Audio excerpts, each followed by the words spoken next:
හරි. එතකොට අද අපි කතා කරන්නේ ගිණුම්කරණය කියන විෂය ගැන. අපි මුලින්ම දැන් අපි නිකන් බැලුවොත් එහෙම කොහොමද දන්නේ මේ විෂයක් හැදෙන්නේ? විෂයක් හැදෙන්නේ කොහොමද දන්නේ? ගිණුම්කරණය ගත්තත්, ආර්ථික විද්‍යාව ගත්තත්, ව්‍යාපාර අධ්‍යයනය ගත්තත්, නැත්නම් ඔය සංයුක්ත ගණිතය ගත්තත් වෙන ඕනෙම විෂයක් ගත්තොත් කොහොමද මේක හැදිලා තියෙන්නේ? මේ ඕනෙම විෂයක් හැදිලා තියෙන්නේ ළමයි ඕනෙම විෂයක් හැදිලා තියෙන්නේ අපි මිනිස්සු විදිහට අපිට අවශ්‍යතා හා උවමනා තියෙනවා. මිනිස්සු විදිහට අපිට අවශ්‍යතා හා උවමනා තියෙනවා. මේ අවශ්‍යතා හා උවමනා ඉටු කරගන්න මොනවද ඕනේ කරන්නේ? සම්පත් ඕනේ නේද? ඒ කියන්නේ මුදල් වෙන්න පුළුවන්, වෙන මොනවා හරි වාතය වෙන්න පුළුවන්, වෙන මොනවා හරි සම්පතක් වෙන්න පුළුවන්. අපිට සම්පත් අවශ්‍ය වෙනවා. මේ සම්පත් අපිට ඇති තරම් තියෙනවා. අපිට ඕනේ තරම් තියනවද? නෑ නේද? අපිට ඕනේ තරම් නෑ කියන්නේ සීමිතයි. සම්පත් කියන එක සීමිතයි. මේ සීමිත නිසා මේවයින් උපරිම ප්‍රයෝජන ගන්න වෙලා තියෙනවා. උපරිම දෙයක් කරගන්න වෙලා තියෙනවා. ඉතින් මේ උපරිම දෙයක් කරගන්න නම් අපිට මොනවද ඕනේ වෙන්නේ? අපිට ඕනේ වෙනවා තීරණ ගන්න ඕනේ වෙනවා නේද? තීරණ ගන්න නම් මොනවද ඕනේ වෙන්නේ? තොරතුරු. මේ තොරතුරු දෙන විෂයක් තමයි ගිණුම්කරණය කියලා කියන්නේ. තොරතුරු දෙන විෂයක් තමයි ආර්ථික විද්‍යාව කියලා කියන්නේ. හැබැයි ඒකේ ටිකක් වෙනස් විදිහට යන්නේ. මිනිස්සුන්ගේ හැසිරීම පිළිබඳ වෙන්න පුළුවන්, පරිභෝජනයේ නිෂ්පාදනය ගැන තොරතුරු. ඒ වගේ එක එක තොරතුරු දෙන්නේ. එක එක විෂයන් වල එක එක තොරතුරු දෙන්නේ. එතකොට දැන් ඔයගොල්ලෝ මතක තියාගන්න ඕනේ දේ තමයි ගිණුම්කරණය කියලා කියන්නේ ගිණුම්කරණයේදී සිද්ධ වෙන්නේ මිනිස්සු ඉන්නවා. ඒගොල්ලන්ට අවශ්‍යතා හා උවමනා තියෙනවා. අවශ්‍යතා වුණා ඉටු කරගන්න සම්පත් ඕනේ. ඒ සම්පත් ඇති තරම් නෑ. කියන්නේ සීමිතයි. සීමිත නිසාම උපරිම ප්‍රයෝජන ගන්න ඕනේ. උපරිම ප්‍රයෝජන ගන්න නම් තීරණ ගන්න වෙනවා. තීරණ ගන්න නම් තොරතුරු අවශ්‍ය වෙනවා. තොරතුරු දෙන විෂයක් තමයි මේ අපි කතා කිරීමක් කරන්නේ. හරි. අපි මේක තවදුරටත් වැඩිදුරටත් සාකච්ඡා කිරීම කරමුකෝ. මේ විදිහට. හරි. අපි මේක වැඩිදුර සාකච්ඡා කිරීම කරමු. අපේ 12 වසරේ පළවෙනි පාඩමේ.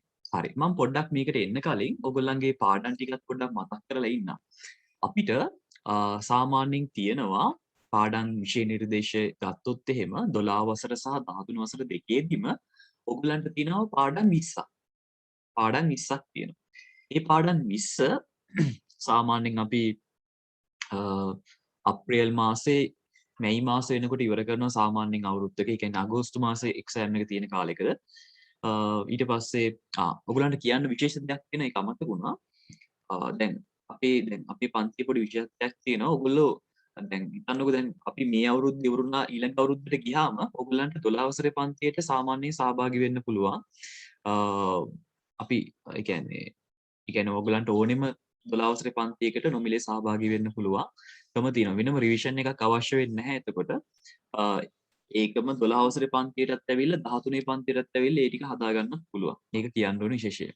ගොඩක් ළමයි එහෙම සම්බන්ධ වෙනවා. ඒගොල්ලන්ගේ අඩුපාඩු ටික හදා ගන්න. මොකද ඔයගොල්ලන්ට තාම ඉච්චර ලොකු දැනීමක් නැහැ සමහරට මේ විෂය ගැන. ඉතින් ගොඩක් අය ආවට ගියාට තමයි ගොඩක් වෙලාට මේ මුල් කාලේ පන්තියේදී. ඒතකොට මුල් කොටස් සමහර අයට මගහැරෙනවා. සමහර වෙලාවට අද ගියේ නැති වුණාට නම් කමක් නැහැ නේ අනිත් දවසේම යනවා. එහෙම කියලා හිතන කට්ටියත් ඉන්නවා. එහෙම කට්ටියකුත් ඉන්නවා අනිවාර්යෙන් පන්තියේ. ඉතින් ඒගොල්ලන්ටයි හැමෝටම ආවරණය වෙච්ච නැතියට ආවරණය කරගන්නත් පුළුවන්. ඒ වගේ ක්ලාස් එකකට සම්බන්ධ වෙලා. අනිවාර්යෙන් හොඳ රිසල්ට් එකක් නම් දාන්න පුළුවන්. හැබැයි අනිවාර්යෙන් උනන්දුව තියෙන්න ඕනේ. එතකොට 12 වසරේ පාඩම් අපේ සම්පූර්ණ විෂය නිර්දේශය තුලම පාඩම් 20ක් තියෙනවා කියලා කිව්වා. ඒකේ පළවෙනි පාඩම තමයි අද කතා කරන්නේ. ගිණුම්කරණය හා එහි අවශ්‍යතාවයේ විදිහට. මේකෙදි අපි මුලින්ම සාකච්ඡා කරන්නේ මම අර කිව්වත් වගේ ගිණුම්කරණය ගැන. බලමු අපි ඒක. දැන් අපි මෙතන තියෙනවා බලන්න මිනිස්සු විදිහට අපිට අවශ්‍යතා හා උවමනා තියෙනවා. මේ අවශ්‍යතා උවමනා ඉටු කරගන්න සම්පත් අවශ්‍ය වෙනවා. සම්පත් සීමිතයි. ඒ කියන්නේ හිඟකමක් තියෙනවා. හිඟකම නිසාම උපරිම ප්‍රයෝජන ගන්න ඕනේ. උපරිම ප්‍රයෝජන ගන්න නම් පාලනය කරන්න වෙනවා. පාලනය කරන්න නම් තීරණ ගන්න වෙනවා. තීරණ ගන්න නම් තොරතුරු අවශ්‍ය වෙනවා. මේ තොරතුරු දෙන විෂය තමයි ගිණුම්කරණය කියලා කියන්නේ. තොරතුරු දෙන විෂයක් තමයි සංයුක්ත ගණිතය කියලා කියන්නේ. මෙන්න මේ විදිහට ඕනම විෂයක් හැදලා තියෙන්නේ මෙහෙමයි. ඒකේ නිර්වචනයන් වෙනස් වෙන්න පුළුවන්. හැදිලා තියෙන්නේ මෙහෙමයි. ගිණුම්කරණයටත් වෙනම නිර්වචනයක් තියෙනවා. නමුත් හැදිලා තියෙන්නේ මෙහෙමයි. අපි මේක ටිකක් උදාහරණකින් කතා කරමු. දැන් උදාහරණයක් විදිහට ගන්නම්. අවශ්‍යතා හා උවමනා තියෙනවා අපිට. ඒව ඉටු කරගන්න සම්පත් ඕනේ. සම්පත් ඇතිතරම් නැම ගන්න මේ සම්පත විදිහට තාත්තා කෙනෙක්ගේ වැටුප තාත්තා රැකියාවක් කරලා නැත්නම් තමන්ගේ ව්‍යාපාරයක් කරලා උපයන ආදායම. ඒක සම්පතක්නේ. මුදල් නැත්තම් තාත්තු පේන වැටුප නැත්තම් ආදායම. ඒක ඇතිතරම් තියනවද? ඇතිතරම් තියෙනවා නම් ඉතින් කවදාකවත් ආයෙ රැකියාවක් කරන්න ඕනේ නැහැ. ගෙදරට වෙලා ඉන්න පුළුවන්. අපි කාටවත් දේවල් ඇතිතරම් නැහැ. ලංකාවේ ජනාධිපති ගත්තත්, ඇමරිකාවේ ජනාධිපති ගත්තත් ඕනෙම කෙනෙකුට ඇතිතරම් නැහැ ළමයි. ඒක තේරුම් ගන්න. ඒගොල්ලන්ට තියනව වෙන්න පුළුවන්. හැබැයි ඇතිතරම් නැහැ. ඇතිතරම් කාටවත් නැහැ. සම්පත් කියන එක හැමෝටම සීමිතයි. හොඳම උදාහරණය තමයි ඔයාලට බයිසිකලයක් තියෙනවා නම් ඔයා හීන දකින්නේ මොකටද? බයික් එකකට. ඔයාලට බයික් එකක් තියෙනවා නම් ඔයා හීන දකින්නේ පොඩි කාර් එකකට. ඔයාලට පොඩි කාර් එකක් තියෙනවා නම් ඔයා හීන දකින්නේ හොඳ කාර් එකකට. ඊට වඩා හොඳ එකකට. ඔයාලට හොඳ කාර් එකක් තියෙනවා නම් හීන දකින්නේ මේ දැන් ඔයා කියන්නේ නෝනටත් කාර් එකක් තිබ්බනම් ඊට පස්සේ තව අපිට නිකන් තව වාහනයක් තිබ්බනම් ගෙදරක ඒ වගේ කියන්නේ අපි තවදුරටත් හීන දකිනවා. අපිට තවදුරටත් අවශ්‍ය වෙනවා තව දේවල්. තව දේවල් ඕන වෙනවා. ඊට පස්සේ පොඩි වෑන් එකකුත් තිබ්බනම් ට්‍රිප් එකක් හරි ගිය හැකි නේද? එහෙමත් කියලා. එතකොට කාර් දෙකකුයි, කාර් තුනකුයි නැත්නම් වෑන් එකකුයි තව ඕනේ වෙනවා. ඊට පස්සේ ඉතින් ඒ ටික ඉවර නම් ඒ කියන්නේ ඔක්කොම ටික හොඳ මට්ටමට ආවනම් ඒක ඉවරයි. ඒ කියන්නේ ඒක ඉවරයි කියන්නේ වාහන ඉවරයි කියන එක නෙමෙයි. ඊට පස්සේ අලුතින් එන වාහනේ ගන්න පටන් ගන්නවා. පරණ එක දීලා හරි. ඊට පස්සේ මොකද කරන්න පටන් ගන්නේ? ඒ ඔක්කොම වාහන දැන් එපා කියලා හිතන්නකෝ. මේ පොඩ්ඩක් ගම් පහින් ඉඩමක් අරන් දාගත්තොත් ඊට පස්සේ මේ පොඩ්ඩක් මේ කැන්ඩි වලින් වගේ පොඩි ඉඩමක් අරගෙන දාගත්තොත් ඒ කියන්නේ දැන් ඊට පස්සේ ඉඩම් පැත්තට යනවා. ගෙවල් හදන්න පටන් ගන්නවා. ඒ කියන්නේ මේක ඉවරයක් වෙන්නේ නැහැ. ඒ කියන්නේ මදි ඇති කියලා හිතෙන්නේ නැහැ. ඕනම කෙනෙකුට එහෙමයි. ඒ කියන්නේ මිනිස්සු හැදිලා තියෙන්නේ එහෙමයි. ඇති කියලා හිතෙන්නේ. තව චුට්ටක් තව එකක් තිබ්බනම් එහෙම කියලා හිතෙන්නේ. ඒ කියන්නේ මේ හිඟකම සීමිතකම තමයි මේ අදහස් කරන්නේ. ඒ කියන්නේ අර අපිට අපේ වැටුප වියදම් කරන්න පුළුවන් ක්‍රම ගොඩාක් තියෙනවා. හැබැයි ඔක්කොම කරන්න තරම් අපි ගාව සම්පත් නැහැ. ඒ කියන්නේ හිඟයි. හිඟකම කියන එක ලෝකෙම මුහුණ දෙන පොදු ප්‍රශ්නයක්. ආර්ථික විද්‍යාවේදී මේක කියලා දෙනවා ඇති. කියලා දෙන්නේ නැති අනිවාර්යෙන්ම. ඉතින් අපිට සිද්ධ වෙනවා තාත්තට සිද්ධ වෙනවා තාත්තා හම්බ කරන වැටුපෙන් උපරිම ප්‍රයෝජනයක් ගන්න. උපරිම දෙයක් කරගන්න සිද්ධ වෙනවා. ඉතින් ඒකට මොකද්ද කරන්නේ තාත්තා? පාලනය කරන්න වෙන එයාගේ වැටුප. ඒ කියන්නේ අපි කෑම බීම වලට රුපියල් 10000ක් වගේ ප්‍රමාණයක් අයින් කරමු මාසෙකට. අපි විදුලි බිල් පත් අනිකුත් ගෙවීම් වලට අනිත් බිල්පත් ගෙවීම් වලට රුපියල් 10000ක් වගේ අයින් කරමු. ඊට පස්සේ අපේ ගමන් බිමන් වලට ප්‍රවාහන වියදම් වලට අපි රුපියල් 10000ක් විතර අයින් කරමු. මේ වගේ පාලනය කරන්න අවශ්‍යතාවයක් වෙලා තියෙනවා. නැත්තම් මොකද වෙන්නේ? දැන් තාත්තා එහෙම පාලනය කරේ නැත්තම් මොකද වෙන්නේ? ඔන්න වැටුප හම්බෙච්ච ගමන් තාත්තා වෙල කියනවා මේ අපි කට්ටියම shopping යන් කියලා එක්කන් ගිහිල්ලා ඔක්කොම එකම වියදම් කරන් ආවොත්. එතකොට ඊළඟ ඒ කියන්නේ මාස ඉවර වෙනකල් කොහොමද ඉන්නේ? මාස ඉවර වෙනකල් කොහොමද වැඩ කටයුතු කරගෙන යන්නේ? ඒක නිසා පාලනය කියන එක අනිවාර්යෙන් අවශ්‍ය වෙනවා. පාලනය තිබ්බේ නැත්තම් තමයි ප්‍රශ්න ඇති වෙන්නේ. ඒක නිසා තාත්තට සිද්ධ වෙනවා හරියට තීරණ ගන්න. තීරණ ගන්නවා කියලා කියන්නේ අපි ගමන් බිමන් වලට රුපියල් 10000ක් වගේ වැය කරමු. ඒ කියන්නේ ඒගොල්ලෝ ඒ බලනවා මේවා අත්‍යවශ්‍ය ගමන් බිමන්ද අනිවාර්යෙන්ම මේකට කීයක් වගේ යයිද එහෙම කියලා අයින් කරන්න. ඊට පස්සේ කෑම බීම අපි එළියෙන් ඕඩර් කරලා ගන්නවද නැත්නම් විතරම හදා ගන්න. එහෙම බලලා හොඳම තීරණය ගන්නවා ඒගොල්ලෝ. මොකද්ද හොඳ කියලා. ඒවට මොනවද අවශ්‍ය වෙන්නේ? තීරණ අවශ්‍ය වෙනවා. දැන් හිතන්නකෝ භාණ්ඩ මිල වැඩි වෙනවා නම් එන්න තොරතුරු ඕනේ වෙනව නේද? බඩුවල මිල ගණන් ගැන. දැන් කොහොමද දන්නේ හාල් කිලෝ එකක්. දැන් කොහොමද දන්නේ එළවලු වල මිල ගණන්. ඒ වගේ තොරතුරු අවශ්‍ය වෙනවා. මේ තොරතුරු දෙන්න තමයි ගිණුම්කරණය වගේ විෂයක් තියෙන්නේ. ඕනෙම විෂයක් හැදලා තියෙන්නේ තොරතුරු දෙන්න. ඉතින් මෙහෙම තමයි විෂයක බිහිවීම කියන එක පටන් අරගෙන තියෙන්නේ. හරි. අපි එහෙනම් බලමු දැන් ගිණුම්කරණය කියලා කියන්නේ මොකක්ද කියලා. අනිවාර්යෙන් දැක් කරගන්න නම් පුළුවන් ළමයි. අනිවාර්යෙන්ම. ඒ කියන්නේ මගෙත් තියෙන මගේ බලාපොරොත්තුව කියන්නේ සාමාන්‍යයෙන් ඕගොල්ලෝ මූණට මූණ හම්බෙලා තියෙන පන්තියකදී නම් මම අනිවාර්යෙන් අහන දේවල් දෙකක් තියෙනවා ළමයි. ඒක නම් කියන්න ඕනේ. එකක් තමයි නම අහනවා. නම නම් තියෙනවනේ. අනිත් එක තමයි ඔයගොල්ලන්ගේ අනාගත බලාපොරොත්තු අහනවා. මටත් තියෙනවා ඒ අනාගත බලාපොරොත්තුව. මටත් තියෙනවා මගේ පන්තියකින් ලංකාවේ පළවෙනියෙන් බිහි කරන්න. ඒක කවදා හරි දවසක මම බිහි කරනවා ඒක. ඉතින් ඕගොල්ලන්ටත් ඕගොල්ලන්ගේ අනාගත බලාපොරොත්තුවක් හදාගන්න පුළුවන්. ජොබ් එක නම් හදාගන්න එපා. ජොබ් එක කියන්නේ අනාගත බලාපොරොත්තුවක් විදියට හදාගන්න එපා. ඕගොල්ලෝ හොඳට ඉගෙන ගත්තොත් ඔයාත් වෙන්න කැමති ඕනෙම කෙනෙක් වෙන්න පුළුවන්. ඒක නම් කියන්න ඕනේ. ඔයා හොඳට ඉගෙන ගත්තොත් ඔයා වෙන්න කැමති ඕනෙම කෙනෙක් වුණ හැකියි. හැබැයි මතක තියාගන්න ඔයාලට ඩොක්ටර්ස්ලා වෙන්න බෑ. ඩොක්ටර්ස්ලා වෙනවා නම් කොමර්ස් කරලා හරියන්නේ නැහැ. ඔයාලට ඉංජිනේරුවෝ වෙන්නත් බෑ.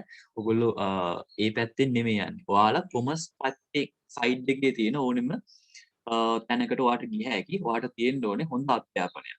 ඊට පස්සේ ඕගොල්ලන්ට ඕන නම් දැන් මම අර බෑ කිව්වට වෙන මොනවා හරි පැත්තෙන් ඉගෙන ගැනීමක් කරන්න පුළුවන්. හරි ළමයි. උනන්දුව තියාගන්න අනිවාර්යෙන්ම හොඳ ගමනක් යන්න. try කළොත් island plus 3ක් වෙන්න පුළුවන්. ඒක නම් කියන්න ඕනේ.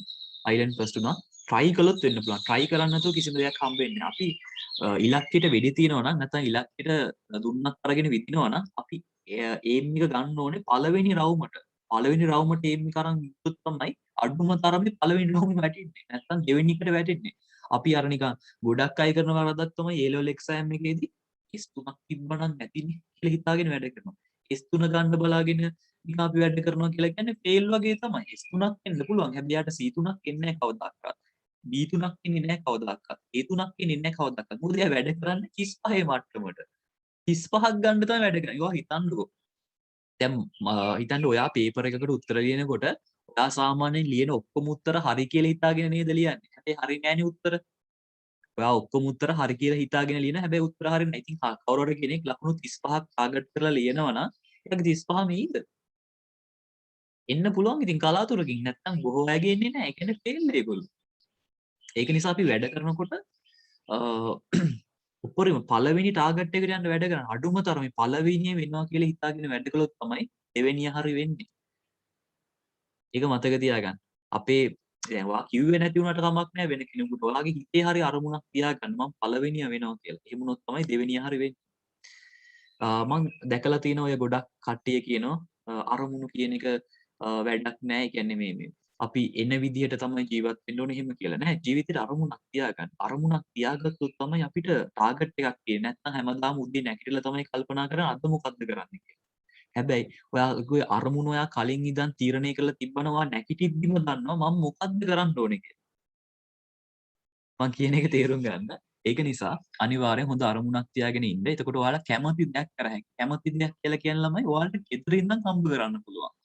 අපි අර කියන්නේ අටපහ රැකියා කරන්න ඕනේ නැහැ. ඔයාට ගෙදර ඉඳලා අස්සනක් ගහලා ගෙදර ඉඳන් වීඩියෝ කොන්ෆරන්ස් එකකට සම්බන්ධ වෙලා ඔයාගේ දවසේ පැයක් දෙකක් වැඩ කරලා ඔයගොල්ලන්ගේ ආදායම හොයාගන්න පුළුවන්.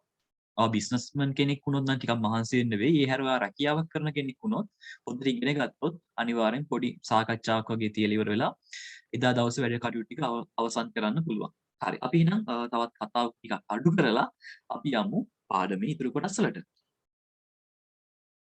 ඔයගලන්ට මොනවා හරි ගැටලු තියෙනවා නම් මයික් එක ඔන් කරලා අහන්න පුළුවන්. නැත්නම් මැසේජ් එකක් දාන්නත් පුළුවන්. කැමැත්තක් ඉතින් කැමති විදිහකට ඔයගලන්ගේ ගැටලු ඉදිරිපත් කරන්න පුළුවන්. හරි අපි බලමු ගිණුම්කරණය කියලා කියන්නේ මොකක්ද කියලා යනවා. ඔයගොල්ලෝ දන්නව නේද? ඔයගොල්ලෝ ඉගෙනගෙන තියෙනවා ව්‍යාපාරවලට දැන් මෙතන ඉන්න අය මම හිතනවා කොමර්ස් කරලා ඉන්නේ කියලා සාමාන්‍ය පෙළ මට්ටමේ කොමර්ස් කරලා නැත්නම් මට මෙසේජ් එකක් දාන්න. ඒකට මම තව සරල කරලා කියා දෙන්නම් මේක. ඔයගොල්ලෝ කොමර්ස් කරලා තියෙනවා නම් ඉගෙනගෙන ඇති නේද? ව්‍යාපාරයකට ඇල්මක් දක්වන පාර්ශවයන් ඉන්නවා කියලා. ව්‍යාපාරයකට ඇල්මක් දක්වන කට්ටිය දැන් අපි ව්‍යාපාරය පැත්ත අමතක කරමුකෝ. එයා හිතන්නේ ඔයාට උනන්දුවක් දක්වන කට්ටිය ඉන්නවා නේද? දෙමාපියෝ. දැන් දෙමාපියෝ බලනවා දරුවෝ මොකද කරන්නේ. ඊට පස්සේ සහෝදර සහෝදරියෝ උනන්දු වෙනවා. ඊට පස්සේ ඥාතීන් උනන්දු වෙනවා. ඊට පස්සේ අසල්වාසීන් සමහරට උනන්දු වෙනවා. ඊට පස්සේ අපේ ගුරුවරු ඊට පස්සේ පූජ්‍ය පක්ෂයත් උනන්දු වෙනවා වෙන්න පුළුවන්. ඒ වගේ අපිට උනන්දු වෙන විවිධ පාර්ශවයන් ඉන්නවා. ඒ වගේම ව්‍යාපාරයකටත් දැන් අපි උනන්දු වෙනවා කියලා කියන්නේ ළමයි අපි ගැන හොයලා බලන අන්න ඒ වගේ කට්ටිය. ඒගොල්ලෝ හොඳ අරමුණින් වෙන්න පුළුවන් නරක අරමුණකින් වෙන්න පුළුවන්. මෙතන අරමුණ නෙමෙයි කතා කරන්නේ උනන්දුවක් දක්වන කට්ටිය ගැන. දැන් සමහර කෙනෙක් අපි දිහා බලන් ඉන්න පුළුවන් අපිට මොකක් හරි අපිට වරදිනකම්. දැන් සමහරවිට අපිට අසල්වාසීන් ඉන්නවා. මං සමහර වෙලාවට ඒගොල්ලෝ අපිට දැන් අපි හිතන්නකෝ දැන් ඕගොල්ලන්ගේ ඕලර් රිසල්ට් එක එනවනේ දැන් හෙට අනිද්දාට. හෙට අනිද්දාට නම් එයිද දන්නේ නැහැ. කොහොම හරි එයි. මොකද දැන් මේ වැඩ වර්ජන ඉවර වෙලා ඒක බින්ද වෙයි බෑ. ඒක තව ටික දවසක් යයි. ඉතින් ඔයගොල්ලන්ගේ ප්‍රතිඵල එනකොට ඔය ප්‍රතිඵලේ අහන්න බලාගෙන ඇති ඇත්තටම සතුටු වෙන්න බලන් ඉන්න ඥාතීන් පිරිසක්. ඒ කියන්නේ ඔයාලට හොඳ ප්‍රතිඵලයක් ඇවිල්ලා කියලා ඒ අවංක චේතනාවෙන් ඉන්න ඥාතීන් පිරිසක් ඇති. ආත් පිරිසක් ඇති. අපේ පුතාට වඩා රිසල්ට් ගත්තත් දන්නේ නැහැ. ඒ වගේ බලන්න පිරිසකුත් ඇති. ඒ කියන්නේ ඔය දෙපැත්තම ඉන්නවා. ඒ කියන්නේ අපිට වර්ධිනකල් බලන් ඉන්න කට්ටියකුත් ඉන්නවා අපිට හරියනකල් බලන් ඉන්න කට්ටියකුත් ඉන්නවා. ඒ වගේ උනන්දුවක් දක්වන අය විවිධාකාරයි. ඒ වගේම ව්‍යාපාර වලටත් උනන්දුවක් දක්වනා ඉන්නවා. අයිතිකරුවෝ, කළමනාකරුවෝ, සේවකයන්, ගනුදෙනුකරුවන්, සැපයුම්කරුවන්, තරඟකරුවන්, මූල්‍ය ආයතන ඒගොල්ලොත් බලන් ඉන්නවා. ණය ගන්න එහෙම ඊට දන්නේ අපි. ඒ වගේ බලන් ඉන්නවා. මූල්‍ය ආයතන රජයත් බලන් ඉන්නවා. දැන් රජය බලන් ඉන්නවා. දැන් අපිට බෑනේ හැමෝටම මේ සල්ලි දෙන්න අනකයි මේකයි කියලා. අපිට බෑනේ හැමෝටම ආධාර දෙන්න. මේ ව්‍යාපාරිකයොනුත් පුළුවන් තරම් ආධාර උපකාර කරයිද මේගොල්ලන්ට. ඒගොල්ලෝ ඒගොල්ලන්ගේ සේවකයන්ට වැටුපෙන් භාගයක් හරි දෙයිද? නැත්නම් මූලික වැටුප හරි දෙයිද? මේ වගේ බලන් ඉන්න රජයත් උනන්දු වෙනවා. ඊට පස්සේ තව ගත්තොත් එහෙම ඔය ප්‍රජාව, ඒ කියන්නේ ඔය පරිසර වේදීන්, පුවත්පත් වේදීන් ඒගොල්ලොත් බලන් ඉන්නවා. දැන් හිතන්නකෝ ඔයාට ව්‍යාපාරයක් තියෙනවා, ඔයා ව්‍යාපාරයෙන් හොඳ දෙයක් කරනවා කියලා. දැන් පුවත්පත් වේදිකෙක් බලාගෙන ඉන්නවා. මෙයා නම් හොඳ ව්‍යාපාරිකයෙක් කියලා. ඔයා ගැන පොඩි ආටිකල් එකක් ලියනවා. ඔයාගේ එක්ක ඔයා කොහොමද මෙතෙන්ට ආවේ, නැත්නම් ඔයා කොහොමද මේ වගේ ලොක්ඩවුන් වෙච්ච කල නැත්නම් මේ වගේ ගෝලීය වසංගත තත්ත්වයකදී කොහොමද ඔයා අනිත් මිනිස්සුන්ට සලකන්නේ කියලා පොඩි ආටිකලයක් ලියනවා. ඉතින් ඒ වගේ පුවත්පත් වේදීනොත් උනන්දු වෙනවා. නැත්නම් දැන් ඔයා අපි හිතමු කර්මාන්ත ශාලාවක් කරගෙන යනවා. කර්මාන්ත ශාලාවේ ඉන්න අපද්‍රව්‍ය ඔක්කොම එහා පැත්තේ තියෙන වෙලකට වගේ කොම්ප කරනවා ඔයා. හොරෙන් හරිද? එතකොට ඕක බලන් ඉන්නවා පත්තර පත්පත් වේදියේ. ඕක වාර්තා කරනවා. නැත්නම් ඔය ටීවී channel එකකින් හරි ඇවිල්ලා වාර්තා කරනවා. ඒගොල්ලන්ට කියන්නේ ප්‍රජාව කියලා. නැත්නම් ඕගොල්ලන්ගේ මේ පරිසරයට කරන අහිතකර ඒ ප්‍රදේශයේ ඉන්න මිනිස්සු ටික දැකලා බෝඩ් ටිකක් උස්සගෙන ඇවිල්ලා උද්ඝෝෂණයක් කරනවා. අන්න ප්‍රජාව. ප්‍රජාව කියලා කියන්නේ ව්‍යාපාරයෙන් පිටත ඉන්න කට්ටිය. ජීවත් වෙන කට්ටිය. ව්‍යාපාරයෙන් පිටත ජීවත් වෙන කට්ටිය. ඉතින් මේ වගේ නොයෙකුත් පාර්ශ්ව උනන්දුවක් දක්වනවා. ඉතින් අපි ගිණුම්කරණය කියලා කතා කරන්නේ බලන්න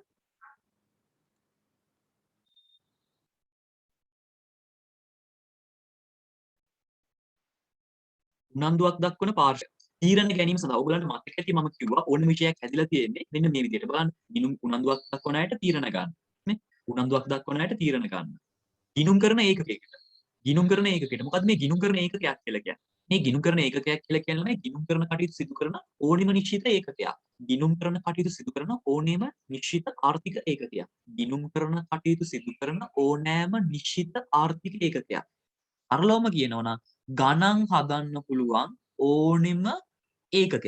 ඒ කියන්නේ අපිට ගණන් හදන්න පුළුවන් පුද්ගලයෙක් වෙනුවෙන්. පුද්ගලයෙක් ඒ කියන්නේ ළමයි අපිට ගණන් හදන්න පුළුවන් ක්‍රිකට් ක්‍රීඩකයෙක් වෙනුවෙන්. මොකද එයා සාමාන්‍ය එක මැච් එකකදී සාමාන්‍යයෙන් අපේ ওই ජනප්‍රිය ක්‍රීඩකයෝ ඉන්නේ. ඒගොල්ලෝ සාමාන්‍යයෙන් කෝටි ගණන් වෙනවා. කෝටි ගණන්. ලක්ෂ ගණන් නෙමෙයි කෝටි ගණන්. එක මැච් එකකදී. ඒගොල්ලන්ගේ ඔයගොල්ලෝ හොයලා බලන්නකෝ දැන් ඔයගොල්ලෝ මෙතන ඉන්න අය දන්නේ නැත්නම් වැටුප කීයද කියලා. ඒගොල්ලන්ට එක මැච් එකක් ගහගත්තා නම් සාමාන්‍යයෙන් අවුරුදු 5ක් පැක් නෙමෙයි ඉතින් කෝටි ගාණක් හොයනවනේ කෝටි කෝටි ගාණක් වගේ හොයනවා මට මතක නෑ ඒගොල්ලන්ගේ වැටුප තියෙන්නේ කොහොමද කියලා ගිය මං හිතන්නේ ඔය මොකක් හරි වංචාවක් වෙලා ඒගොල්ලන්ගේ වැටුප් ටික ප්‍රසිද්ධ වුණා 2020 හරි 19 හරි මම දැනගත්ත ඒකෙන් මට මාත් ඉගෙන දැනන් හිටියේ නැහැ ඔයගොල්ලෝ හොයලා බලන්න සේවක මේ ක්‍රිකට් ක්‍රීඩකයන් කොහොමද වැටුප තියෙන්නේ කියලා වැටුප ඒ කියන්නේ ඒගොල්ලන් ගෙවීම් කොහොමද තියෙන්නේ කියලා කෝටි ගණන් වලින් තමයි හම්බෙන්නේ ඔය ගොඩාක් මැච් වල ඒක බලන්නකෝ ඔයගොල්ලෝ වෙලා එතකොට ක්‍රිකට් ක්‍රීඩකයෙක් වෙනුවෙන් නැත්නම් ක්‍රීඩකයෙක් වෙනුවෙන් අපිට ගිණුම් කියන්න පුළුවන් නැත්නම් හිතන්න ඉහළ ආදායම් ලබන ගුරුවරයෙක් වෙනුවෙන් දැන් ඔය ඔයගොල්ලෝ දැකලා ඇති ළමයි 1000 2000 3000 4000 ඉන්න පන්ති තියෙනවා ඇත්තට මේ පන්ති හොඳයි ඒ හොඳ නිසානේ ඒකට ළමයි යන්නේ දැන් මම වුණත් ඉගෙන ගත්තේ ළමයි මං හිතන්නේ පන්තියේ 2000 ගාණක් විතර හිටියා 2000 ගාණක් විතර හිටියා හැබැයි ඉතින් අර සර්ත් එක කතා කරන්න වගේ chance එක හම්බුනේ නැහැ සර්ත් එක්ක කතා කරන්න නම් chance එක හම්බුන්නේ නැහැ සර් ඉතින් ළඟින් යද්දිත් චුට්ටක් බයයි ඉතින් කතා කරන්න chance එකක් නැහැ පොලිමක මං හිතන්නේ 6 දෙනෙක් විතර හිටියා ඒ වගේ පෝලිං තිබ්බා මං හිතන්නේ පිටි දිගට 100ක් විතර ඒ වගේ තීරු තිබ්බා 4ක් වගේ ඊට පස්සේ උඩ තට්ටුවේ පල්ලෙහා තට්ටුව ඉතින් සර් සාමාන්‍යයෙන් උඩ තට්ටුවේ පල්ලෙහා තට්ටුවේ සර් ඉන්නේ නැහැ පල්ලෙහා තට්ටුවේ ස්ක්‍රීන් එක දාලා තමයි උගන්වන්නේ ඉතින් සෑහෙන අමාරුයි ඉතින් ඒ කාලේ ඉගෙන ගන්නවා කියලා කියන්නේ. අද ඔයගලන්ට ලේසි. මොකද අද ගොඩාක් අය ඉන්නවා මේවා මේ ක්ලාස් කරන ටියුෂන් කරන අය ගොඩාක් ඉන්නවා. ඉතින් ඔයගලන්ට ගන්න ති ප්‍රශ්න අහන්න පුළුවන්. ඉතින් ගොඩාක් ඒකේ වාසිය තියෙනවා. ඉතින් අර ළමයි ගොඩක් ඉන්න පන්තියක ඉගෙන ගන්නවා වගේම ළමයි ටිකක් ඉන්න පන්තියක ළමයිටත් ඉගෙන ගන්න පුළුවන්. ඒකට හේතුව තමයි ඔයගොල්ලන්ට පුළුවන් දන්නේ නැති ඕනම දෙයක් අහන්න. අපිට ඉස්සර දන්නේ නැති දේවල් අහන්න විදියක් නැහැ. අපි කරන්නේ ඉතින් කොහොම හරි ඔය කොහෙන් හරි හොයා ගන්නවා. කොහෙන් හරි කියලා කියන්නේ ඉතින් කවුරු හරි අඳුරන අයියා හරි අපි කෙනෙක් හරි ඉන්නවනම් අහ ගන්නවා. ඒ හැර දන්නේ නැති එකක් අහගන්න ගියොත් එම්ම සර්ගෙන් අහන්න නෑ. ඉතින් සර්ගෙන් අහන්න බයයි ඒ කාලේ. ඉතින් බයයි කියලා කියන්නේ සර් හම්බෙන්න වෙලාවකුත් නෙයි. හම්බෙන්න දෙන්නේ නැහැ. අර වටේ ඉන්න කට්ටිය කියනවා සර් වැඩ මෙහෙම කනවා නම් මනම් කියනවා ඉතින්. ඉතින් ඉහළ ආදායම් ලබන ගුරුවරයෙකුට පුළුවන් ඉනුම්කරණය කරන්න. ඊට පස්සේ නීතිඥවරයෙකුට ජනාධිපති නීතිඥ වගේ කියලා කියන්නේ ඒගොල්ලන්ටත් පුළුවන් වුණා ගිණුම්කරණය කරන්න. මොකද ඒගොල්ලොත් සාමාන්‍යයෙන් විශාල ආදායම් ලබන කට්ටිය. ඊට පස්සේ තව ගත්තොත් එහෙම ඔය ගායකයනුත් සාමාන්‍ය විශාල ආදායම් ලබන කට්ටිය. ඉතින් අන්න ඒ වගේ කට්ටියට අපි කියනවා වෘත්තීමය පුද්ගලයන් කියලා. වෘත්තීමය පුද්ගලයන් වෙනුවෙන් අපිට ගිණුම්කරණය කරන්න පුළුවන්. අපි ඒකට පර්සනල් accounting system එකක් කියලාත් කියනවා. පුද්ගලික ගිණුම්කරණය කියලාත් කියනවා. ඊට පස්සේ අපිට මේ ගිණුම්කරණය කරන්න පුළුවන් ව්‍යාපාරයක් වෙනුවෙන්. දැන් පුද්ගලයෙක් වෙනුවෙන් ගිණුම් තියන්න පුළුවන්. ඒ වගේම ව්‍යාපාරයක් වෙනුවෙන්ත් පුළුවන්. මේ ව්‍යාපාරයක් වෙනුවෙන් කියන්නේ ඒ කියන්නේ පොඩි කඩයක්. ඔයගොල්ලන් ගෙවල් ගාවෙත් පොඩි කඩයක්. ඒ කියන්නේ ස්ටෝර්ස් ග්‍රොසරි වගේ නමක් දාගත්ත කඩයක් ඇති. අන්න ඒගොල්ලෝ වෙනුවෙන් ගිණුම්කරණය කරන්න පුළුවන්. තව කවුරු වෙනුවෙන් කරන්න පුළුවන්. තව අපිට ගිණුම්කරණයේ විෂය හදාරන්න පුළුවන්. ඔය රංජන් ලංකා වගේ ආයතනයක් වෙනුවෙන් නැත්නම් ඩයලොග් වගේ ආයතනයක් වෙනුවෙන් ඒවත් ව්‍යාපාර තමයි. ඒ වගේ ව්‍යාපාරයකට ගිණුම් තැබීම කරන්න පුළුවන්. ඊට පස්සේ අපිට ආයෙත් මේ ගිණුම්කරණ එකක විදිහට කතා කරන්න පුළුවන්. ඔය මරණාධාර සමිති වගේ කට්ටිය, ඒ කියන්නේ ලාභ අරමුණු කර නොගත් කට්ටිය. අන්න ඒගොල්ලෝ වෙනුවෙන් ගිණුම් තියන්න පුළුවන්. පොඩි යෞවන සමාජයක, වැඩිහිටි සමිතියක, ඊට පස්සේ මරණාධාර සමිතියක ඒගොල්ලන්ට ගිණුම් තියන්න ඕනේ. ඇයි ඒ? දැන් හිතලා බලන්නකො මරණාධාර සමිතියක සල්ලි එකතු කරනවා මිනිස්සුන්ගේ සමාජිකයන්ගේ. ඊට පස්සේ ඒගොල්ලන්ගෙන් කාට හරි කෙනෙක්ගේ නිවසක මොකක් හරි මරණයක් වුණොත් වන්දියක් දෙනවා. වන්දියක් කියලා කියන්නේ පොඩි මුදලක් දෙනවා ආධාරයක් විදියට. ඉතින් අන්න ඒ වගේ දේවල් හරියට ගිණුම් තියන්න බෑ. නැත්නම් ඔය සමිති වලින් දන්සල් තියෙනවා, අවුරුදු උත්සව වගේ දේවල් තියෙනවා. ඉතින් ඒවායේ ඒ ආදායම් වියදම් පෙන්වන්න ගිණුම් තියන්න ඕනේ. ලාභ අරමුණු කර නොගත් සංවිධානවල පවා අපිට ගිණුම් තියන්න පුළුවන්. ඒකත් ගිණුම් කරන එකකයක්. තව අපිට ගිණුම් කරන එකක් විදිහට කතා කරන්න පුළුවන් රටක්. රටක් කියලා කියන ළමයි රටටම ගණන් හදන්න පුළුවන්. ඔය පහුගිය කාලේ දැන් මේ ඊයේ සතිවල වගේ කට්ටිය කතා වෙනවා අපේ රට නම් ඉන්නේ ලොකු පසුබෑමක. අපි තව ආර්ථිකයේ දුර්වල වෙයි. ඔය කතා කරන්නේ කොහොමද? රටේ ගිණුම් බලලා. ඒක හදන්නේ හැබැයි ගිණුම් කරන්නේ නන්නේ. මේ රටේ ගිණුම් හදනවට අපි කියනවා ජාතික ගිණුම් කියලා. ජාතික ගිණුම් හදන්න උගන්වන්නේ accounting වලදී නෙමෙයි ආර්ථික විද්‍යාවේදී. ආර්ථික විද්‍යාවෙන් තමයි ජාතික ගිණුම් කියන එක හදන්න උගන්වන්නේ. නමුත් ඒක රටක් වෙනුවෙන් අපිට ගිණුම් තියන්න පුළුවන්. ඒකට ඉතින් අපි රටක් කියන එකත් ගිණුම් කරන ඒකකයක් විදිහට තමයි සලකන්නේ. ඕන්න අපිට රට වෙනුවෙන්ම ගණන් හදන්න පුළුවන්. ඊට පස්සේ අපිට බලන්න අපේ රටේ නිකන් හොඳ මට්ටමක්ද තියෙන. හොඳ මට්ටමක් නම් තියෙන කියන්නේ අපි කියනවා අපේ රට ආර්ථික අතින් ශක්තිමත්. හිමයි කියලා. හැබැයි මතක තියාගන්න ළමයි අපේ රට නම් තියෙන්නේ හොඳ තත්ත්වයක නෙමෙයි. අපි රට ඇතුලේ ජීවත් වෙන මිනිස්සු විදියට අපිට ව්‍යාපාර තියෙනවා ඇති. අපි ඒ ව්‍යාපාරයෙන් ලාභ ලබනවා ඇති. ඒ රටක් විදියට අපි අසමත්. රටක් විදියට අපි අසමත්. මොකද අපේ රටේ බාන්න අපේ රටේම හදන්නේ නැහැ. පොඩ්ඩක් බාන්න අපේ රටේ බාන්න අපේ රටේ හදන්නේ නැහැ. හදන්න පුළුවන් ඒවා හදන්නෙත් නැහැ. පිටරටින් ගෙන්නනවා. පිටරටින් ගෙන්නනවා කියලා කියන්නේ අපි ගාව තියෙන සල්ලි එක එක රටවල් වලට යනවා කියන එක. ඒ එක එක රටවල් වලට යනකොට අපේ රටේ තියෙන මුදල් ඒකකයන් ඒ රටවල වැඩි වෙනවා. ඒ රටවල තියෙන ප්‍රමාණයෙන් වැඩි වෙනවා. එතකොට අපේ රටේ මුදල් බාල්දු වෙනවා. අපි කියන මුදලේ වටිනාකම අඩු වෙනවා කියලා. ඒක තමයි ප්‍රධානම හේතුව. කියන්නේ රුපියල බාල්දු වෙනවා, රුපියලේ වටිනාකම අඩු වෙනවා, ඇමරිකානු ඩොලරේ වැඩි වෙනවා. ඔය වගේ කතා කියන්නේ ඕකට තමයි. මොකද අපේ රටේ සල්ලි වෙන රටවලට යන්න ඒ රටවල අපේ රටේ මුදල් බහුල වෙනවා. එතකොට අර අපි නිකන් හිතන්නකෝ අර අපි ඕනෑවට වඩා දෙයක් කරන්න ගියාම නිකන් අපි නිකන් කියන්නේ චාටර් වෙනවා බාල්දු වෙනවා කියලා අන්න ඒ වගේ දෙයක් තමයි මෙතන තියෙන්නේ. අපේ රටේ මුදල් වෙන රටවල වැඩි වෙනකොට අපේ රටේ මුදල් වල වටිනාකම අඩු වෙනවා. ඒව වෙනම ගණන් තියනවා හදන්න. ඒව කියා දෙන්නේ ආර්ථික විද්‍යාවේදී. ඉතින් ඔය වගේ ගොඩාක් දේවල් තියෙනවා ඔයගලන්ට ඉගෙන ගන්න. මේ විෂය තෝර ගැනීම නිසා ඔයගලන්ට සෑහෙන දේවල් ප්‍රමාණයක් ඉගෙන ගන්න පුළුවන් වෙයි. ඉතින් අපිට රටක් වෙනුවෙන් ගණන් හදන්න පුළුවන්. ඊට පස්සේ අපිට පුළුවන් රාජ්‍ය ආයතනයක් වෙනුවෙන්. ඒ කියන්නේ දෙපාර්තමේන්තුවක වගේ ගණන් හදන්න පුළුවන්. නැත්නම් සංස්ථාවක ගණන් හදන්න පුළුවන්. අන්න ඒ වගේ රාජ්‍ය ආයතන වෙනුවෙන් අපිට ගණන් හදන්න පුළුවන්. ඒ අනුව ළමයි අපි මේ ගිණුම් කරන ඒකකය කියන එක කාර්යයක් වෙන්න පුළුවන්. ලාභ අරමුණු කරන ගත් සංවිධානයක් වෙන්න පුළුවන්. රටක් වෙන්න පුළුවන්. රාජ්‍ය ආයතනයක් වෙන්න පුළුවන්. ඉතින් ආර්ථික තොරතුරු මේ ආර්ථික තොරතුරු කියලා කියන ළමයි අද වහිනවද? අද වහිද? මේ පැත්තට නම් උදේ වැස්සා. මම මේ කිව්වේ ඔයගලන්ට ආර්ථික තොරතුරක් නෙමෙයි. නිකන් කාලගුණික තොරතුරක්. ආර්ථික තොරතුරු කියලා කතා කරන්නේ මුදලින්ම අයින්න පුළුවන් තොරතුරු.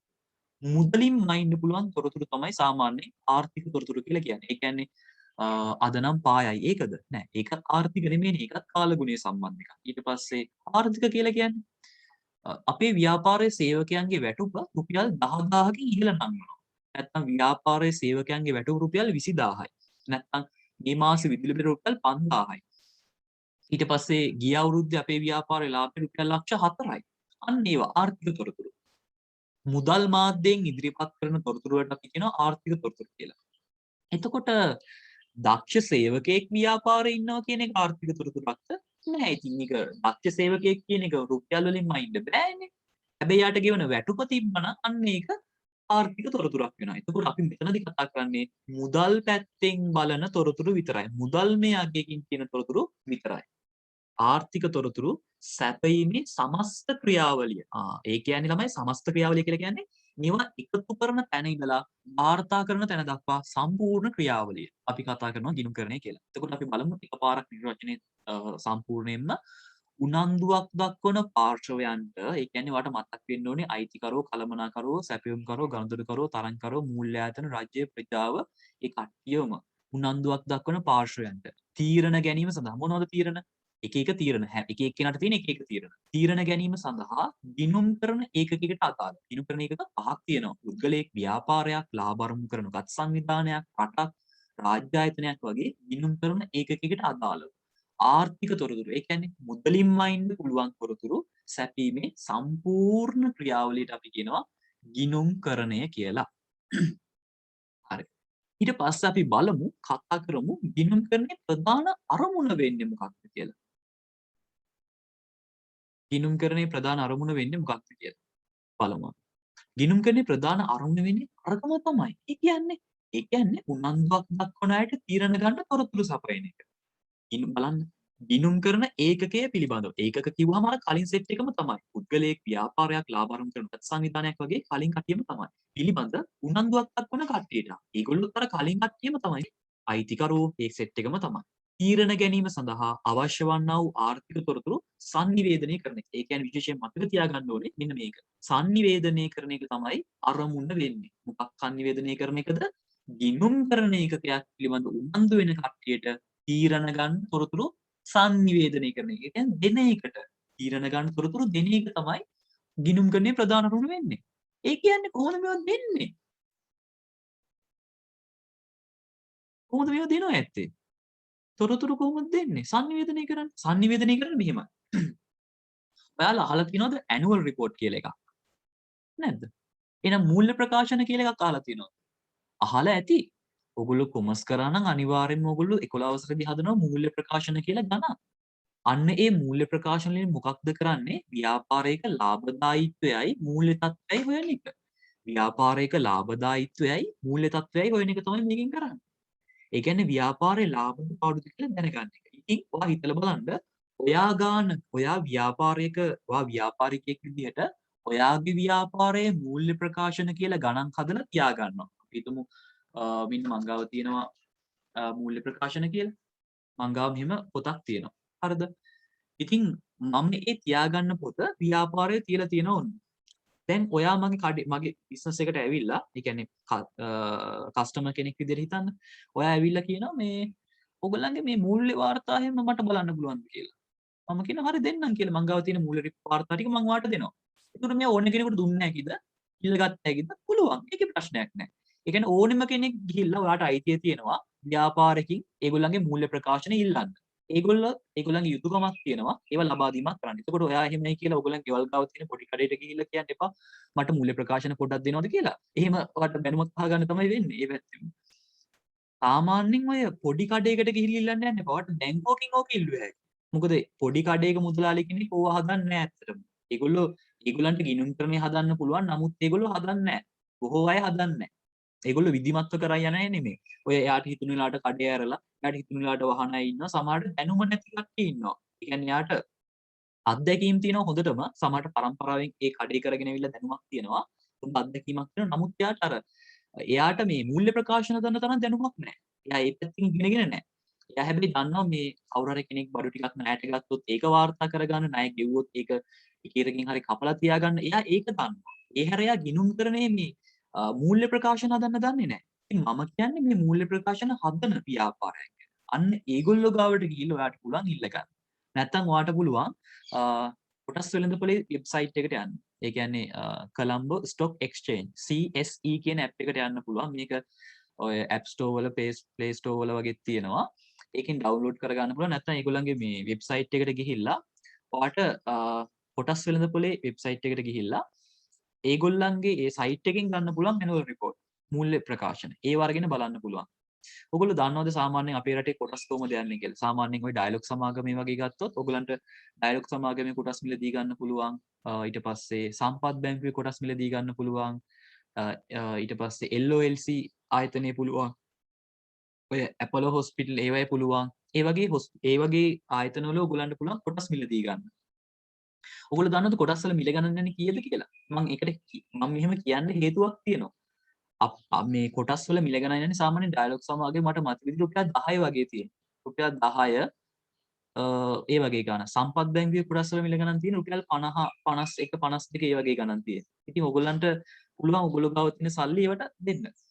දාලා මේ ඒවයි අයිතිකරුවෝ වෙන්න පුළුවන්. කොටස් මිලදී ගත්තොත් අයිතිකරුවෝ වෙනවනේ. ඔයගොල්ලෝ ඉගෙනගෙන නැති මේක 11 වසරේදී වගේ. කොටස් මිලදී ගැනීමක් කරන්න පුළුවන්. ඒවයි කොටස් මිලදී ගන්නකොට ඔයගොල්ලන්ට පුළුවන් අර මම කිව්ව මූල්‍ය වාර්තා බලන්න. මූල්‍ය වාර්තා අරගත්තට පස්සේ ඔයාලට බලන්න පුළුවන් ගිය අවුරුද්දේ කොටස් මිලදී ගත්ත අයට කීය ගාණ වගේ මේ ලාභාංශ හම්බ වෙලා තියෙනවද? ඊට පස්සේ සාමාන්‍යයෙන් මේගොල්ලන්ගේ තියෙන මොනවද මේ කියන්නේ ලාභය විතරක් වගේද? ඊට පස්සේ කොහොමද මේ සමාගම් වල ඉදිරි වැඩ කටයුතු කොහොමද වෙන්නේ? මේ වගේ ගොඩාක් තොරතුරු බලා ගන්න පුළුවන් මූල්‍ය ප්‍රකාශන වල. ඉතින් මේ ගිණුම්කරණයේ අරමුණ වෙන්නේ මේ වගේ සංනිවේදනය කරන එක. ඒ කියන්නේ දැන් ඔයාගේ අතට හම්බ වුණා කියන්නේ ඒ කියන්නේ ඔයාගේ අතට හම්බ වුණා කියලා කියන්නේ සංනිවේදනයක් වෙලා එතන. ඒක තමයි ගිණුම්කරණයේ අරමුණ. ගිණුම්කරණ ඒකකය ගැන උනන්දුවක් දක්වන අයට තීරණ ගන්න අවශ්‍ය වෙන තොරතුරු සංනිවේදනය කරන එක. හැබැයි ඔයා හිතලා බලන්න මෙච්චර කාලයකට ඔයා දැන් සමාජයේ ජීවත් වුණානේ. ඔයයි ඔයාගේ අම්මා තාත්තා සහෝදර සහෝදරියෝ ටික කොහේ හරි ව්‍යාපාරයකට ගියාට පස්සේ සමහර හිතන්න බැංකුවකට ගිහිල්ලා ටිකක් ඉන්නවර පොඩ්ඩක් පැත්තකින් වාඩි වෙලා. ඔයා කොයි වෙලාවක හරි ගිහිල්ලා බැංකුවේ කාගෙන් හරි ඉල්ලලා අහලා තියෙනවද? ඇනුවල් රිපෝට් එක පොඩ්ඩක් බලන්න දෙන්න කියලා. නැත්නම් ඔයගොල්ලන්ගේ අම්මා හරි තාත්තා හරි අහලා තියෙනවද කියලා හිතන්න වැඩි ඕනේ නැහැ. සමහර මේ ආයතනවල ඒගොල්ලන්ගේ ඇනුවල් රිපෝට් ටික තියලා තියෙන අර පත්‍ර තියලා තියෙන්නේ බලන්න. අන්න එතනම තියෙනවා. ටිකක් අර නිකන් ගණකම් පිටු තියෙන පොතක් වගේ. ඔයාලා දැකලත් ඇති. ගණකම් පිටු තියෙන පොතක් තියෙනවා. අන්න ඒක තමයි ඇනුවල් රිපෝට් කියලා කියන්නේ. සමහර ඒවා නම් පරණේව තියලා තියෙන ඉස්සරහා. ඒගොල්ලන්ගේ නැත්තම් කස්ටමර් කෙයාර් එකෙන් ඉල්ල ගන්න පුළුවන් ඇනුවල් රිපෝට් එක පොඩ්ඩක් බලන්න දෙන්න කියලා. ඒතකොට දෙනවා ඒගොල්ලෝ. බෑ කියන්නේ නැහැ. හරි. ඉතින් ඕක තමයි ගිණුම්කරණයේ ප්‍රධානම අරමුණ වෙන්නේ. උනන්දුවක් දක්වන අයට තීරණ ගන්න තොරතුරු sannivedanaya කරන එක. හරි. ඊට පස්සේ අපි කොහොමද මම මේක පැහැදිලි කිරීම ටිකක් කරලා ඉවරලා ටියුට් එකට එන්න. ටියුට් එකේ දේවලුත් අපි පොඩ්ඩක් බලාගෙන යන් ඊට පස්සේ. මුලින්ම පැහැදිලි කිරීම ඊට පස්සේ ටියුට් එක. හරි ඊට පස්සේ ළමයි. දැන් ඔයගොල්ලෝ දන්නව නේද ඕනෙම විෂයක් කතා කරනකොට මුලින්ම විෂය අපි නිර්වචනය කරගන්න. ඊට පස්සේ ඒවයි තියෙන අරමුණු වගේ කතා කරලා ඊට පස්සේ කතා කරන්නේ මොකක්ද? මේ නිර්වචන ඉදිරිපත් කරලා තියෙන්නේ කවුද කියන එක. දැන් ඔයාලා දන්නවද ගිණුම්කරණය ගැන නිර්වචන ඉදිරිපත් කරලා තියෙන්නේ කවුද කියලා? එක්කෙනෙක් තමයි ඇමරිකානු ගිණුම්කරණ සංගමය. අපි කෙටියෙන් කියන්නේ AAA කියලා. American Accounting Association කියලා. AAA කියලා පාවිච්චි කරනවා. ඒ වගේ මේ නිර්වචන ඉදිරිපත් කරපු කීප දෙනෙක් ඉන්නවා. මම ඒගොල්ලන්ව මේ ස්ක්‍රීන් එකත් එක්ක කතා කරනවා. එක්කෙනෙක් තමයි ඇමරිකානු ගිණුම්කරණ සංගමය. තව කෙනෙක් තමයි ඇමරිකාවේ සහතිකලත් පොදු ගණකාධිකාරීන්ගේ ආයතනය. තවත් කෙනෙක් ගත්තොත් එංගලන්තයේ වේල්ස් ගණකාධිකාරීන්ගේ ආයතනය. ඇමරිකාවේ මහාචාර්ය ඇන්ඩර්සන්. තව ඉන්නවා කට්ටිය. මහාචාර්ය ජේබුල් ඒ වගේ කට්ටියත් ඉන්නවා. ඉතින් මේ වගේ විවිධ පාර්ශවයන් නිර්වචන ඉදිරිපත් කරලා තියෙනවා. එතකොට මාර වැඩි. දැන් මේ අපි කතා කරපු නිර්වචනේ කවුද දන්නේ කිව්වේ? දැන් ගිණුම්කරණය ගැන නිර්වචන ඉදිරිපත් කරපු එක කට්ටිය ඉන්නවා නම් මේ වගේ මේ අපි කතා කරපු එක කවුද දන්නේ කිව්වේ මේක. මේක කිව්වේ කවුද දන්නවද? ලංකාවේ ගිණුම්කරණය හදන කෙනා. ලංකාවේ ගිණුම්කරණය හදන්නේ කවුද? අධ්‍යාපන දෙපාර්තමේන්තුවද? නැත්නම් ලංකාවේ ඉන්න accounting ගන්න සර්ලා ටිකද? නෑ. කවුද? ලංකාවේ ගිණුම්කරණයේ විෂය හදන්නේ අලුත් කිරීම කරන්නේ වෙනස් කිරීම කරන ආයතනයක් තියෙනවා. අපි ඒකට කියනවා වරලත් ගණකාධිකාරීගේ ආයතනය. මේගොල්ලෝ තමයි AAT විභාග කරන්නේ. ඊට පස්සේ chartered කියලා එක්සෑම් කරන්නේ මේගොල්ලෝ තමයි. ශ්‍රී ලංකා වරලත් ගණකාධිකාරී ආයතනය.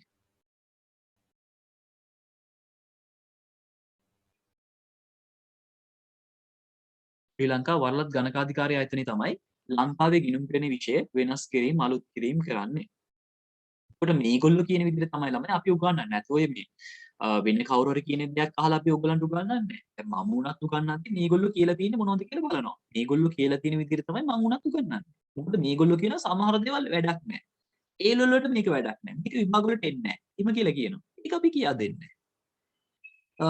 ඒ වගේ දේවල් තියෙනවා. ඒ කියන්නේ දැන් අපි ඔය සිලබස් එක වෙනස් වෙනවා කියලා කියන්නේ ඔන්න ඕකට තමයි. ඒ කියන්නේ අපි මෙච්චර කාලයක් අපි ඉගෙන ගත්ත දෙයක් වෙන්න පුළුවන්. අපි මෙච්චර කාල උගන්වපු දෙයක් වෙන්න පුළුවන්. ඒක තවදුරටත් වැඩක් නැත්තම් ගැළපෙන්නේ නැත්තම් මේගොල්ලෝ කියනවා ඕක වැඩක් නෑ. ඕක කරන්න එපා කියලා.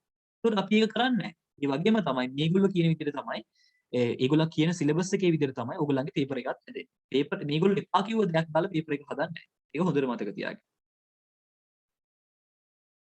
හරි.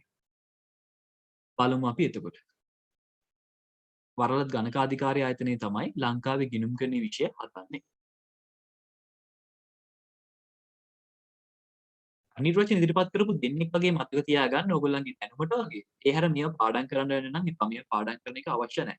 මම නිකන් කතා කරනම් ගිණුම් කරන තොරතුරු ප්‍රයෝජනයට ගන්න ලබන පාර්ශ්වයන් දැනුවත් කිරීම, තීරණ ගැනීම, නිගමනයන් වලට එළඹීමට හැකිවන පරිදි ආර්ථික තොරතුරු හඳුනා ගැනීමත්, ඒවා මැනීමත්, sannivedanaya කිරීමේ ක්‍රියාවලිය ගිණුම්කරණය කියලා ඇමරිකානු ගිණුම්කරණ සංගමය කියනවා.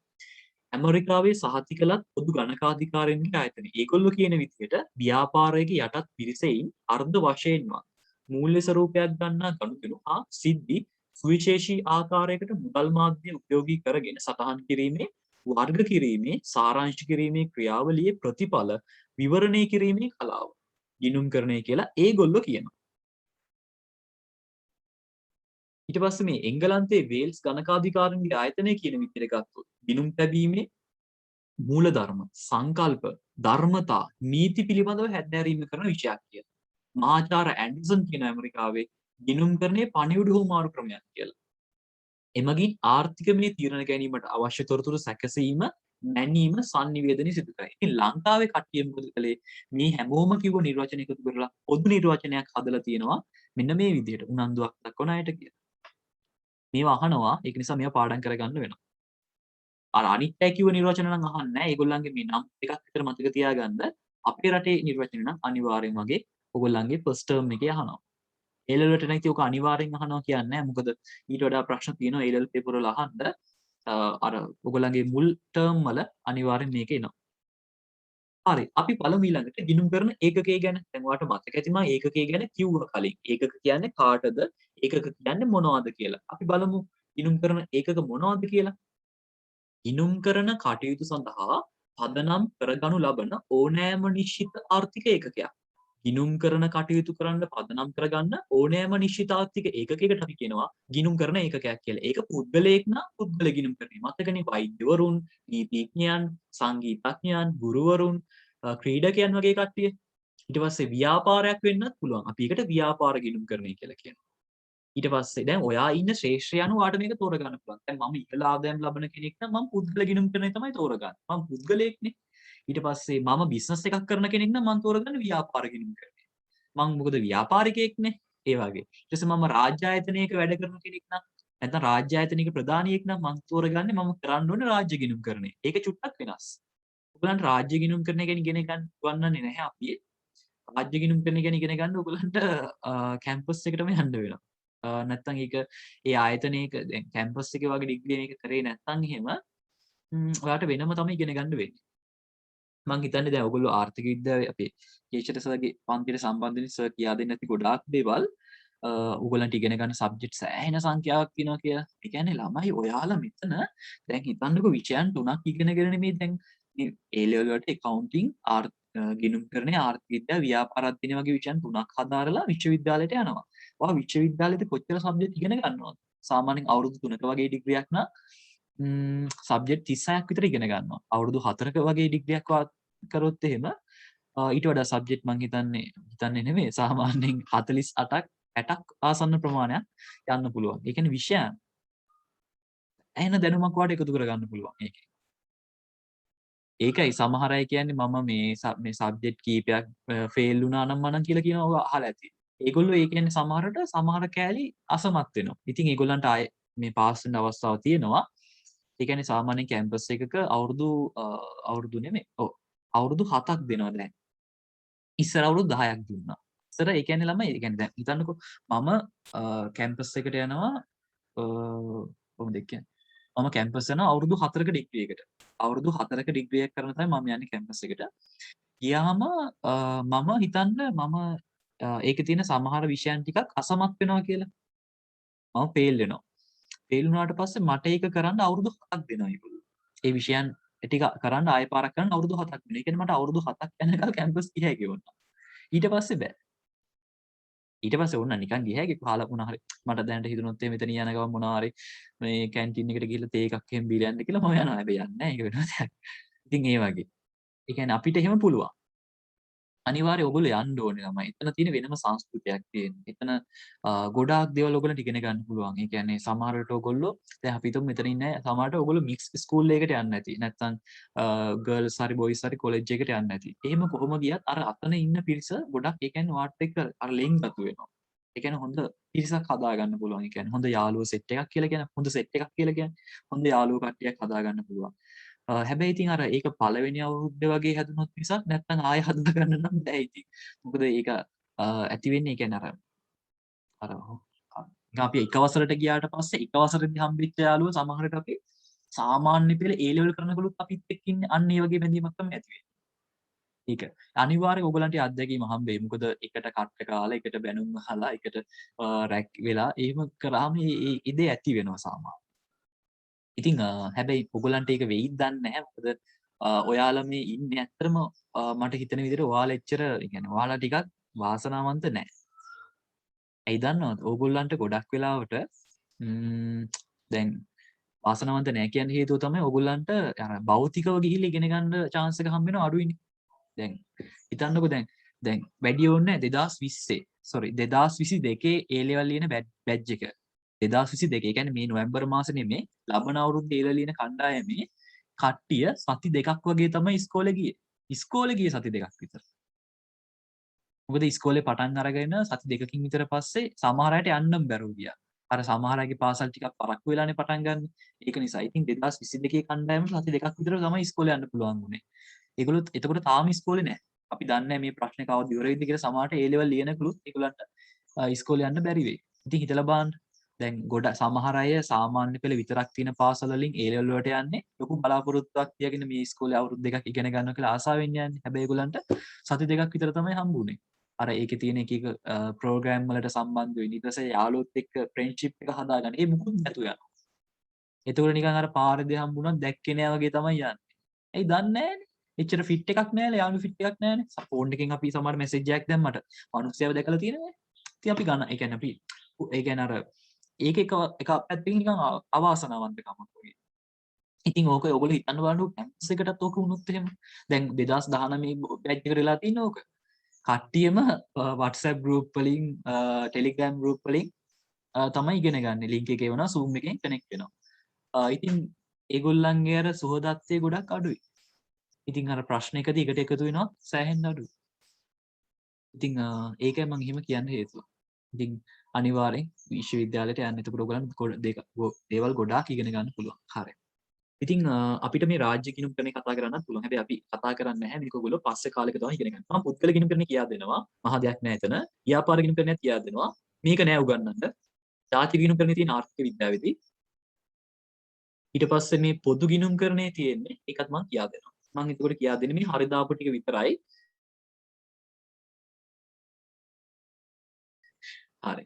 ඊට පස්සේ අපි කතා කරමු මෙන්න මේගොල්ලෝ වැඩිදුර බලන්න පුද්ගල ගිණුම් කරණේ. පුද්ගල ගිණුම් කරණේ යනු පුද්ගලයෙකු කේන්ද්‍රගත කොට ක්‍රියාත්මක කරන ගිණුම් කරණය. ඒක වෛද්‍යවරයෙක් වෙන්න පුළුවන්, නීතිඥයෙක් වෙන්න පුළුවන්, ඒ වගේ කට්ටිය. ව්‍යාපාර ගිණුම් කරණේ කිසියම් ලාභ ඉපීම අරමුණු කරගත් ව්‍යාපාරයක් අරමුණු කොටගෙන ක්‍රියාත්මක කරන ගිණුම් කරණය. ඒ කියන්නේ පොඩි කඩයක්, පෞල් ව්‍යාපාරයක්, රංජල් ලංකා ඩයලොග් වගේ සමාගමක් අන්න ඒගොල්ලෝ. රාජ්‍ය ගිණුම්කරන රාජ්‍ය සංස්ථා රාජ්‍ය දෙපාර්තමේන්තු වැනි රජයේ ඍජු අධීක්ෂණ යටතේ ක්‍රියාත්මක වන ආයතන ගිණුම් කරන. ඒ කියන්නේ ඛනිජ තෙල් නීතිගත සංස්ථාව, වරාය අධිකාරිය වගේ ඒවා. ඔයගොල්ලෝ දන්නවනේද මේ සංස්ථාවට කියන සමාන වචන? සංස්ථාවට මණ්ඩලය කියලා කියනවා. මේවා නම් මේ පොඩි කාලේ කොමර්ස් වල තියෙන දේවල්. මණ්ඩලය, අධිකාරිය, කොමිසම මේවා සමාන වචන සංස්ථාවලට. ඒ කියන්නේ ලොතරැයි අලෙවි මණ්ඩලය, වරාය අධිකාරිය, මොකක් හරි කොමිසමක් එන්න එකපාරට. ජාතික ගිණුම්කරණය බලමු. රටක සමස්ත ජාතියක ආර්ථික ක්‍රියාවන් ආශ්‍රිතව ක්‍රියාත්මක වන ගිණුම්කරණය. සමස්ත ජාතික ආර්ථික යෙදවුම් නිමවුම් හා ඒවායේ ප්‍රතිඵල මේ ගිණුම්කරණය තුළින් ඉදිරිපත් කරේ. ඒ කියන්නේ සමස්ත රට වෙනුවෙන්ම ගණන් හදන එක. මේ ගණන් හදන්න පුළුවන් ක්‍රම තුනක් තියෙනවා. ඒක ආර්ථික විද්‍යාවේදී කියා දෙයි. නිෂ්පාදන නිමවුම් ක්‍රමය, ආදායම් වියදම් කියලා. ක්‍රම තුනක් වෙනවා මේ ගණන් හදන්න. බලමු ඊට පස්සේ පොදු ගිණුම්කරණය. මේ ගිණුම්කරණ එක කියවන්නේ පොදු ආයතනයක් හෝ සංවිධානයකි. එනම් ලාභය පීම අරමුණු කරගත් නොගත් නැතොත් සුබ සාධනයේ අරමුණු කරගන්නා ලද සංවිධානවල කටයුතු සම්බන්ධයෙන් ක්‍රියාත්මක වන ගිණුම්කරණය. හරි. ඊට පස්සේ මම ප්‍රශ්නයක් දාලා තියෙන බලන්න. ගිණුම්කරණ ඒකකය ලාභ අරමුණක් ඇති එකක් වෙන්නත් පුළුවන්, නැති එකක් වෙන්නත් පුළුවන්. සත්‍යද සත්‍යද කියලා අහන්න. ගිණුම්කරණ ඒකකය හැමතිස්සෙම ලාභ අරමුණක් කියන එකක් වෙන්න ඕනද? නෑනේ. දැන් අපි හිතමු මම මරණාධාර සමිතියකත් ගණන් හදන්න පුළුවන් කියලා කිව්වනේ. එතකොට ඒක ලාභ අරමුණක් නැති එකක් නේ. මරණාධාර සමිතියක ලාභ වෙනවද? නෑනේ. එහෙනම් මේක මොකද කියන්නේ? ලාභ අරමුණක් ඇති එකක් වෙන්නත් පුළුවන්, නැති එකක් වෙන්නත් පුළුවන්. හරිද? හරිනේ. සත්‍යයි. ඊට පස්සේ බලමු තව ප්‍රශ්නයක් දාලා තියෙනවා. ගිණුම් කරන ඒකකය අනිවාර්යයෙන්ම පුද්ගලිකාංශ ඒකකයක් වෙන්න ඕනේ. දැන් මම කිව්වා නේද රාජ්‍ය ගිණුම් කරන එකලත් එකක් තියෙනවා කියලා. එහෙනම් ඉතින් ඒක අසත්‍යයි. පුද්ගලිකාංශයෙම වෙන්න බෑ. රාජ්‍යාංශය වෙන්නත් පුළුවන් අසත්‍යයි. මේක ඇත්තටම ලේසි. මේ වගේ ප්‍රශ්නක් වෙනවා ඕගොල්ලන්ට. ඔන්න තව ප්‍රශ්නයක් තියෙනවා. ගිණුම් කරන ඒකකය නීතිමය පුද්ගලභාවයක් ඇති ඒකකයක් හෝ නැති ඒකකයක් වෙන්න පුළුවන්. මොකක්ද මේ නීතිමය පුද්ගලභාවය කියන්නේ? ගිණුම් කරන ඒකකය නීතිමය පුද්ගලභාවයක් ඇති හෝ නීතිමය පුද්ගලභාවයක් නැති.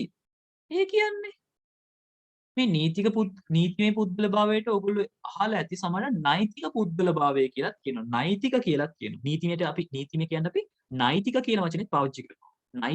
නෛතික පුද්ගලභාවය කියලාත් කියනවා. මොකක්ද මේකෙන් මේ කියන්නේ? මේකෙන් කියන්නේ ළමයි ඔයගොල්ලෝ දැන් හිතන්න මෙහෙම ඔයාට කඩයක් තියෙනවා. ඔයාට පොඩි ව්‍යාපාරයක් තියෙනවා. ඔයාගේ ව්‍යාපාරයෙන් මම භාණ්ඩ මොනවා හරි අරගන්නවා. මම භාණ්ඩ අරගත්තට පස්සේ ඔයගොල්ලෝ මට වංචාවක් කරනවා. ඒ කියන්නේ මට බාල භාණ්ඩයක් නැත්තම් කල්ලිකුත් වෙච්ච භාණ්ඩයක් ඒ වගේ දෙයක් කරනවා. ඒ වගේ දෙයක් දෙනවා. හැබැයි ඔයා ඒක කරන්නේ හිතාමතාම. ඔයගොල්ලෝ මේවා දැකලා තියෙන නිවුස් වලට පෙන්නනවා. අර සමහරලාට අපි අර මම දැකලා මම මේක දැකලා කියන්නම්කෝ. ඔය මරණදානේ ස්ටේෂන් එකේ මම දැක්ක කියන්නේ මම S2කින් දැක්කේ මම ටෙලිවිෂන් එකේ දැක්කා. මරදාන ස්ටේෂන් එකේ කොටුව ස්ටේෂන් එකේ ඔය පළතුරු විකුණනවා. ඇපල් වගේ දේවල් ඔයගොල්ලෝ දකින්න ඇති එක. ඒකේ අර ඒකේ වෙලෙන්ද කියන්නේ ඔයා කැමති ඇපල් ඒ කියන්නේ 100ට 5ක් ඒ වගේ එකක්. හරිද? එයා කියනවා වෙලෙන්ද කියනවා පාරිභෝගිකයට කියනවා ඔයා කැමති ඇපල් ගෙඩි 5ක් තෝරගන්න කියලා. ඉතින් පාරිභෝගිකයා ඔන්න ඇපල් ගෙඩි හොඳ වෙයින් බලලා තෝරගන්න. එයා හොඳේව නරකේව තියෙනවනේ ඉතින් ඒවයි. ඉතින් එහෙම බලලා තෝරගෙන එයාට උරයක් දාලා දෙනවා. ඊට පස්සේ ඒ උරේ වෙලඳ අරගෙන එයා ඒ තෝරගත් ඇපල් ටික ඒ ගත්ත උරේ තියාගෙන වෙන එයා හදපු උර ටිකක් තියෙනවා පල්ලෙහාම. ඒකෙන් උරයක් දෙනවා අර පස් පාරිභෝගිකයට. ඒක තමයි සිද්ධ වෙන්නේ. ඒක වංචාවක්. ඒක පිටිපස්සේ ඉඳන් රූගත කරලා දීලා තිබ්බ මං හිතන්නේ ඔය දෙරණ හරි හිරු ටීවී එක හරි ඒ වගේ එකකින් තමයි ඒක දාලා තිබ්බේ. ඉතින් ඒක තනිකරම වංචාවක්. ඒ කියන්නේ හිතාමතා කරන එකක් ඒක. දැන් හිතන්නකෝ ඒකන තියෙන පළතුරු ගෙඩියක් තියෙනවා ඒක නරක වෙලා කියලා. ඒ කියන්නේ ඒක දන්නේ නැතුව දුන්නොත් ඒක වංචාවක් නෙමෙයි. මේක නොදැනුවත්කම වෙන්න පුළුවන්. හැබැයි දැනගෙන කරනවා නම් අපිට පුළුවන් එයාට විරුද්ධව නීතිමය ක්‍රියාමාර්ගයකට යන්න. එතකොට දැන් හිතන්නේ ඇපල් කඩේට නමක් තිබ්බ කියලා මොකක් හරි ඇපල් වෙලෙන්දෝ හරි මොකක් හරි එකක් තිබ්බා. කියලා හිතන්න. ඒකේ නමක් තිබ්බනම් අපි ඒකට නඩුවක් දානකොට අපි ඒකට පැමිණිල්ලක් දානකොට අපිට පුළුවන් සාමාන්‍යයෙන් කඩේ නමට නඩුවක් දාන්න. ඒ කියන්නේ මේ ඇපල් වෙලෙන්දු තමයි අපිට වංචාව කළේ කියලා. නමුත් ඔයා මතක තියාගන්න සමහර ව්‍යාපාර තියෙනවා ඒගොල්ලන්ගේ කඩවල නම් වලට විරුද්ධව නඩු දාන්න බෑ. පුද්ගලයාට තමයි නඩු දාන්න ඕනේ. ඒ කියන්නේ අර පුද්ගලයෙක් කරපු වංචාවක් තමයි මෙතනදී වෙලා තියෙන්නේ. එතකොට ඔය ඒක පුද්ගල ව්‍යාපාර. අනිපුද්ගලයෙක් ඉන්න ව්‍යාපාරයක කඩේක නමට නඩුවක් දාන්න බෑ. ඊට පස්සේ හවුල් ව්‍යාපාරයක කඩේක නමට නඩුවක් දාන්න බෑ. සමාගමේ නමට නඩුවක් දාන්න පුළුවන්. ඒ කියන්නේ ඔයාට ඩයලොග් කම්පා ඩයලොග් ආකේඩ් එකෙන් වංචාවක් කරනවා. ඔයා නඩුව දාන්න ඕනේ ගම්පහගේ දිගේ වංචාව කරපු කෙනා නෙමෙයි ඩයලොග් ආයතනෙට විරුද්ධව. නඩුව දැන් නැහැ. ඒතකොට පත්තරවල ටෙලිවිෂන් වල ඔක්කොම යන්නේ ඩයලොග් ආයතනේ වංචාවක් කරා කියලා. මම මේක තවත් පාරක් පැහැදිලි කරන්න. දැන් හිතන්න A level paper එකක නැත්නම් O level paper එකක වරද්දක් හම්බ වෙනවා. ඔයගොල්ලෝ ලියන A level paper එකක හරි O level paper එකක හරි වරදක් හම්බුනොත් හැමෝම බයින්නේ paper එක හදපු කෙනාටද ඇමතිටද? ඇමතිට බයින්නේ. ඇයි ඒ? ඇමතිද paper හදන්නේ? නෑ. ඇමති paper හදන්නේ නමුත් ඇමතිනේ අයිතිකාරගෙන. ඒ කියන්නේ යාගේ ලොක්ක ජනාධිපති වෙන්න හරියන්නේ නෑ. ඇමති තමයි ඒ කියන්නේ ඒ අධ්‍යාපන දෙපාර්තමේන්තුවේ ප්‍රධාන කෙනා. ප්‍රධාන කෙනාට තමයි බයින්නේ. නීතිමය පුද්ගලභාවයක් නැත්තම් තමයි එහෙම වෙන්නේ. ඒ කියන්නේ දෙපාර්තමේන්තුව වලට නීතිමය පුද්ගලභාවයක් නැහැ. ඒක ඇමතිට බයින්නේ පොඩි දෙයකට. බේත් පෙත්තක් ගෙනවොත් ඇමතිට බයින්නේ ඒකයි. ඇමතිට බේත් පෙති කියන්නේ ඒකයි ළමයි. දැන් අපි ජීවත් වෙන සමාජයේ තියෙන සමහර ව්‍යාපාරවල නෛතික පුද්ගලභාවයක් තියෙනවා සමහර ඒවාට නැහැ. මම ඕනම් ඒක ලියලා පෙන්නන්න. නෛතික පුද්ගලභාවයක් ඇති ඒවා ටිකකුයි නැති ඒවා ටිකකුයි. කීපයක් විතරක් ලියන්නේ ඔක්කොම ලියන්න බෑ. එකක් තමයි ඒක පුද්ගල ව්‍යාපාර. ඒක පුද්ගල ව්‍යාපාරයකට නෛතික පුද්ගලභාවයක් නැහැ. ඒ කියන්නේ එක අයිතිකරුවෙක් ඉන්න ව්‍යාපාර, ස්ටෝර්ස් ග්‍රොසරි වගේ කියන්නේ. ඊට පස්සේ හවුල් ව්‍යාපාරයකට නෛතික පුද්ගලභාවයක් නැහැ. ඊට පස්සේ සමාගමකට නෛතික පුද්ගලභාවයක් තියෙනවා. ඕනෙම සමාගම් කියලා අවසන් වෙන එක. ඩයලොග් සමාගම, මොබිටෙල් සමාගම, සම්පත් බැංකුවත් අයිති වෙන්නේ සමාගම් කියන කොටට. ඒ කියන්නේ බැංකු කියන්නේ සමාගම් වර්ගයට අයිති වෙන එකක්. තව ගත්තොත් එහෙම සමූපකාර වලත් නෛතික පුද්ගලභාවයක් තියෙනවා. සමිතියක නෛතික පුද්ගලභාවයක් සාමාන්‍යයෙන් නැහැ. ඊට පස්සේ රාජ්‍ය දෙපාර්තමේන්තුවක නැහැ. ඒකනේ ඇමතිට බයින්නේ. ඊට පස්සේ රාජ්‍ය සංස්ථාවක තියෙනවා. මෙන්න මේ විදිහට නෛතික පුද්ගලභාව තියෙන ඒවායි නැති ඒවායි වර්ග කරන්න පුළුවන්. ඉතින් ගිණුම් කරන ඉන්නේ ඕන එකක හදන්න පුළුවන්. ඒක නිසා සත්‍යයි. හරි. ඊට පස්සේ අපි ඊටු ටික බලමු ටියුට් එකට ගිහිල්ලා. මම හිතනවා ඔයගොල්ලෝ ටියුට් එක ගන්න ඇති කියලා. අපි ටියුට් එක පැත්තට යමු.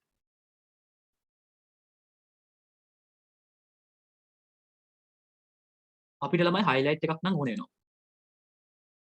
සහ highlight pen එක ඕන වෙනවා පැන්සලත් ඕනේ. මොකද ඔයාලට මේ මම පැහැදිලි කරනකොට වැදගත් කියලා හිතන දැන් මේක හැමදාම කියන්නේ ඒක මතක තියාගන්න. ඔයගලන්ට වැදගත් හිතන දේවල් පැන්සලක් අරගෙන ටියුට් එකේ ලියා ගන්න. ඕනෙම තැනක ටියුට් එකේ ලියා ගන්න. පෑනෙන් ලියන්න එපා. ඒකට හේතුව ඔක පෑනෙන් ලිව්වම ඔක හරියන වැඩක් වෙන්නේ නැහැ. ඒ කියන්නේ ඔයාටම ඔක තව මාසෙකින් දෙකකින් දැන් මේක අවුරුදු දෙකක් පාවිච්චි කරන්න එපා ටියුට් එක. ඉතින් තව මාසෙකින් දෙකකින් ඔක බැලුවම හැමතැනම ලියලා තියෙනවා නිකන් අර ගොම ගාලා වගේ. අනිත් සමහරව ඔක ලියද්දි වැරදියට ලියන්නේ සමහර අය කපනවා, කැතට ලියනවා. ඉතින් ඒකට විෂයත් එක්ක එපා වෙන්න පුළුවන්. ඒක නිසා පැන්සලකින් ලියන්න. ඒක කැතයි නම් මකලා හරි දැම්ම හැකිනේ. ඒක නිසා ඔයාට වැදගත් කියලා හිතෙන ඕනම දෙයක් පැන්සලකින් ටියුට් එකේ ලියා ගන්න. හරි.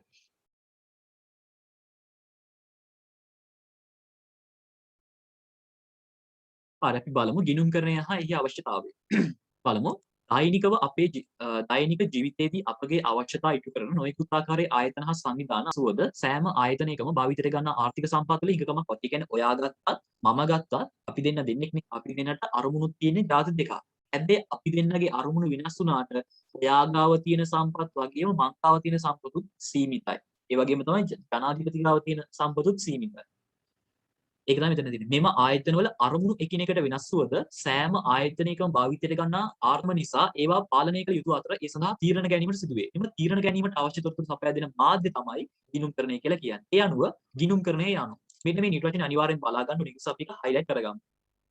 ගිණුම්කරණය යනු උනන්දුවක් දක්වන පාර්ශවයන්ට තීරණ ගැනීම සඳහා ගිණුම්කරණ ඒකකයකට අදාළ ආර්ථික තොරතුරු සැපීමේ සමස්ත ක්‍රියාවලියයි. මේක highlight කරගන්න. මේක අනිවාර්යෙන් බලා ගන්න වෙනවා.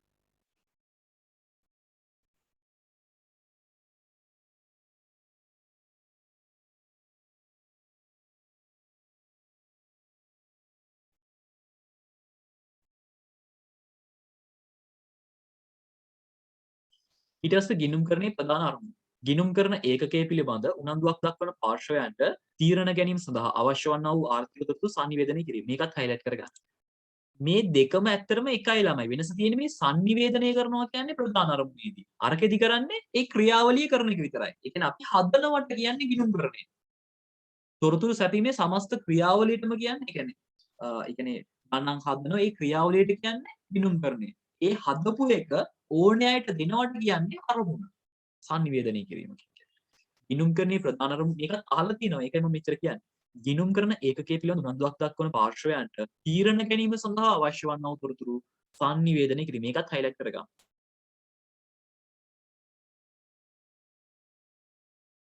දැන් highlight pen එකක් නැත්නම් මේ පෑනින් අඳින්න එපා. දැන් මේ වගේ තැන්වල පෑනින් ඇඳලා කමක් නැහැ. ඒවා නිකන් අර අවශ්‍ය නිකන් බලා ගන්නකොට අවශ්‍ය කොටස් වගේ නිසා මම යටින් ගිරක් ඇන්දේ. මේ highlight කරන තැන් අනිවාර්යෙන් highlight කරගන්න. දැන් highlight pen එකක් නැත්නම් කරුවක් දාලා හරි පැන්සලෙන් තියාගන්න. පස්සේ highlight pen එකක් ගත්ත වෙලාවක හරි highlight කරගන්න. කමරයි ගෝ නෑ නේ ඉතින්.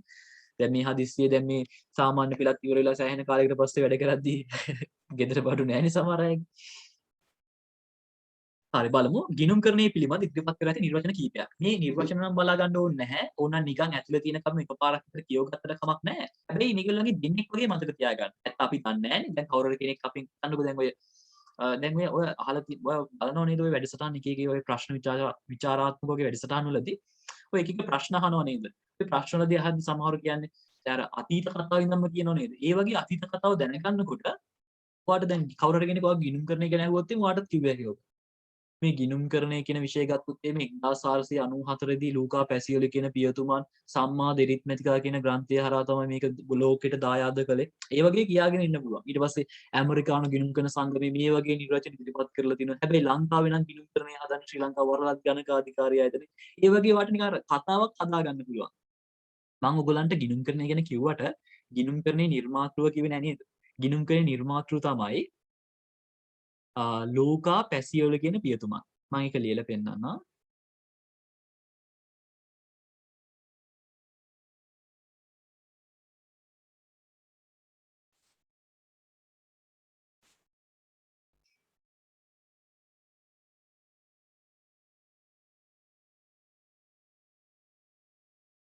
මෙයා ඉතාලි ජාතිකයෙක්. ඉතාලි ජාතික ලූකා පැසියොලි කියන පියතුමන් තමයි ගිණුම්කරණයේ විෂය පියා විදිහට හඳුන්වන්නේ අපි. ගිණුම්කරණයේ පියා විදිහට හඳුන්වන්නේ මෙයාව. මෙයා ඇත්තටම ගණිතඥයෙක් කියලා තමයි පිළිගැනීම තියෙන්නේ. ගණිතඥයෙක්. ඔය ඉතාලියේ තමයි ළමයි, ඒ කියන්නේ අර ගොඩක් ඔය යුරෝපීය රටවල පුනරුදයක් ඇති වෙන කාලෙදී ඉතාලිය කියලා කියන්නේ සෑහෙන්න දියුණු මට්ටමේ තිබ්බ රාජ්‍යයක් ඒ කාලේ. ගොඩාක් දාර්ශනිකයෝ බිහි වෙලා තිබුණේ ඉතාලියේ ඒ කාලේදී. ගොඩාක් අපි ওই නව සොයා ගැනීම ගැන ඉගෙන ගන්නකොට අපි ওই විද්‍යාඥයන් ගැන කතා කරනකොට ගොඩාක් කට්ටියගේ බලන්න ඉතාලි සම්භවයක් තමයි තියෙන්නේ ගොඩක් අයට. ඒ කාලේ සෑහෙන්න දියුණු තැනක තමයි ඉතාලිය තිබිලා තියෙන්නේ. මෙයා මේක හොයාගෙන තියෙන්නේ 1494 දී. ලංකාවට පෘතුගීසි එන්නත් කලින්නේ 1494 දී. මම හිතන්නේ ඒක නෑ 1994 නොවැම්බර් 15 වගේ තමයි මතක තියෙන්නේ. එයා පොතකින් තමයි මේක එළි දැක්කේ. පොතක් කියලා කියන්නේ මුලින්ම මෙයා ඒ කාලේ තිබ්බ පුවත්පතකට ලිපි ලියලා තිනවා බුක් කීපින් කියලා පොත් තැබීම සම්බන්ධව. ඒ පොත් තැබීම සම්බන්ධව තමයි මේ ගිණුම්කරණය ඉදිරිපත් කරලා තියෙන්නේ. ඊට පස්සේ තමයි පොතක් විදිහට මේක එළි දක්වනවා සම්මාද එරිත්මැටිකා කියලා. සම්මාද එරිත්මැටිකා කියලා. ඉතින් එයා තමයි අපි ගිණුම්කරණයේ පියා විදිහට සලකන්නේ. ගිණුම්කරණයේ පියා. මේක උගන්වන්න නැහැ නමුත් මතක තියාගන්න වෙනවා. මොකද සාමාන්‍ය අපි විෂයක් ඉගෙන ගන්නකොට ඒක හැදුවේ කවුද, ඒක ලියුනේ කවුරු නිසාද කියලා දැනගන්න එපා. ඉතින් මේක කියා දෙන්න ඕන එකක් නෙමෙයි දැනගන්න ඕන එකක්. ගිණුම්කරණයේ පියා තමයි ඉතාලි ජාතික ලූකා පැසියොලි කියන පියතුමන්. 1494 තමයි එයා ගිණුම්කරණයේ විෂය හඳුන්වා දුන්නේ. ඉතින් එයා අපි ගිණුම්කරණයේ පියා විදිහට සලකනවා.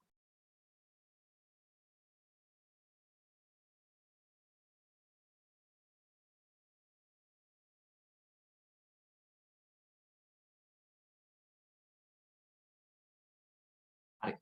ඊට පස්සේ මෙන්න නිර්වචන ඉදිරිපත් කරපු කීප දෙනෙකුත් ඉන්නවා. මේගොල්ලන්ගේ නම් දෙක ටිකක් විතර බලා ගන්න. මම ඒ ටික ආයෙ පාරක් කියන්න ඕනේ නැහැ නේද? හරි. ඊට පස්සේ තියෙනවා ගිණුම්කරණ ඒකකය බලන්න. ගිණුම්කරණ කටයුතු සඳහා පදනම් කරගනු ලබන ඕනෑම නිශ්චිත ආර්ථික ඒකකයක්. අපි ඒකත් highlight ඕනෑම නිශ්චිත ආර්ථික ඒකකයක්. අපි ගිණුම්කරණය කියලා කියනවා. ගිණුම්කරණ කටයුතු සඳහා පදනම් කරගන්න ඕනෑම නිශ්චිත ආර්ථික ඒකකයක්. ඔයගෙන් අහුවොත් ගිණුම්කරණ ඒකකයක් කියන්නේ මොකක්ද කියලා ඔයා කියන්න ඕන ඕක. ඕනෑම නිශ්චිත ආර්ථික ඒකකයක්. ගණන් හදන ඕනෑම නිශ්චිත ආර්ථික ඒකකයක්. ඉතින් අපිට ගණන් හදන්න පුළුවන් පුද්ගලයෙක් වෙනුවෙන්, ව්‍යාපාරයක් වෙනුවෙන්, රාජ්‍ය ආයතනයක් වෙනුවෙන්, රටක් වෙනුවෙන්, පොදු ආයතනයක් වෙනුවෙන්. ඒ අනුව ගිණුම්කරණයේ පහත පරිදි වර්ග කරන්න පුළුවන්. ඉතින් අපි පුද්ගලයෙක් වෙනුවෙන් ගිණුම් හදනවා නම් කියන පුද්ගල ගිණුම්කරණය කියලා. ව්‍යාපාරයක් වෙනුවෙන් නම් ගණන් හදන්නේ ව්‍යාපාර ගිණුම්කරණය කියනවා. රාජ්‍ය ආයතනයක් වෙනුවෙන් ගණන් හදනවා නම් රාජ්‍ය ගිණුම්කරණය කියලා කියනවා. ජාතියක් නැත්නම් රටක් වෙනුවෙන් ගණන් හදනවා නම් පොදු නැත්නම් සමාජීය ගිණුම්කරණය කියලා කියනවා. එහෙම. ඊට පස්සේ අපි එකින් එක කතා කරමු. මේවත් බලාගත්තට වරදක් නැහැ. ගිණුම්කරණ ඒකකවල ප්‍රභේද. ඔව් මෙතනින් මේ අපි ලියාගමුද? මෙන්න මේගොල්ලන්ට අපි කියන්නේ ගිණුම් කරන ඒකකවල ප්‍රභේද. ප්‍රභේද කියලා.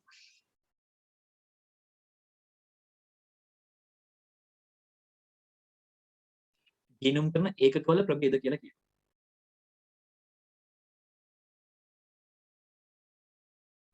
ඔයගොල්ලෝ ටියුට් එක තියෙන අය ලියා ගන්න. පුද්ගල ගිණුම් කරන යානු. මේවා බලා ගන්න. පුද්ගලයෙකු කේන්ද්‍රගත කොට ක්‍රියාත්මක වන ගිණුම් කරන අයයි. මෙහි ගිණුම් කරන ඒකකය වන්නේ වෛද්‍යවරු, නීතිඥයන්, ගණකාධිකාරීවරු, ගෘහ නිර්මාණ ශිල්පීන්, ගායක අපි වෘත්තීය පුද්ගලයන් කියලා කියන්නේ කිසියම් වෘත්තියක් තම ජීවනෝපාය කරගෙන ජීවත් වෙන කට්ටිය. ඒ කියන්නේ මේගොල්ලෝ වෘත්තිකයන් කියලා කියනවා. වෛද්‍යවරු, නීතිඥයන්, ගණකාධිකාරීවරුන්, ගෘහ නිර්මාණ ශිල්පීන්, ගායකයන්, නළු නිළියන්, ගුරුවරුන්, ක්‍රීඩකයන්. ඒ කියන්නේ මේගොල්ලන්ට තනිව වුණත් ඒ කියන්නේ තනිව නිකන් අර තනිව ඉස්සරහට යන කට්ටිය. දැන් මේ ක්‍රීඩකයන්ට උනත් පුළුවන් තනිවෙන් මොකක් හරි තමන්ගේම දෙයක් පටන් අරගෙන කරගන්න. ක්‍රිකට් ක්ලබ් එකක් පටන් ගන්න. ඒ වගේ දේවල් කරන්න. ව්‍යාපාර ගිණුම් කරන්නේ කිසියම් ලාභ ඉපීම අරමුණු කරගත් ව්‍යාපාරයක්. අරමුණු කොට ක්‍රියාත්මක කරන ගිණුම් කරන්නේ. මේ ගිණුම් කරණය අනි ව්‍යාපාරයක් ක්‍රියාවට නැගෙනවා. රාජ්‍ය ගිණුම් කරන්නේ. රාජ්‍ය සංස්ථා, දෙපාර්තමේන්තු වැනි රාජ්‍ය ඍතු අධීක්ෂණය යටතේ ක්‍රියාත්මක වන ආයතන ගිණුම් කරන්නේ. අපි එකත් යටින් රැක්කන්න ගමු. රාජ්‍ය සංස්ථා, රාජ්‍ය දෙපාර්තමේන්තු වැනි රාජ්‍ය ඍතු අධීක්ෂණය යටතේ ක්‍රියාත්මක වන ආයතන වල ගිණුම් කරන්නේ. මහජන ගිණුම් කරන්නේ කියලාත් කියනවා මේකට.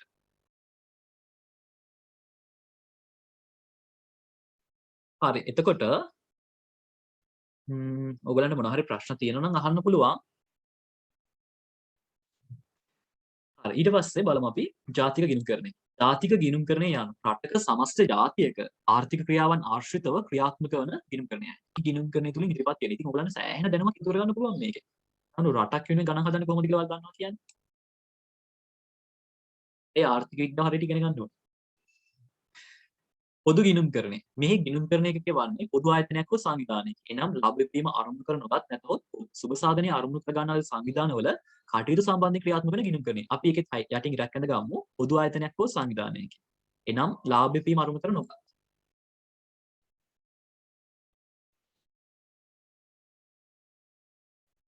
හරි නේද ළමයි?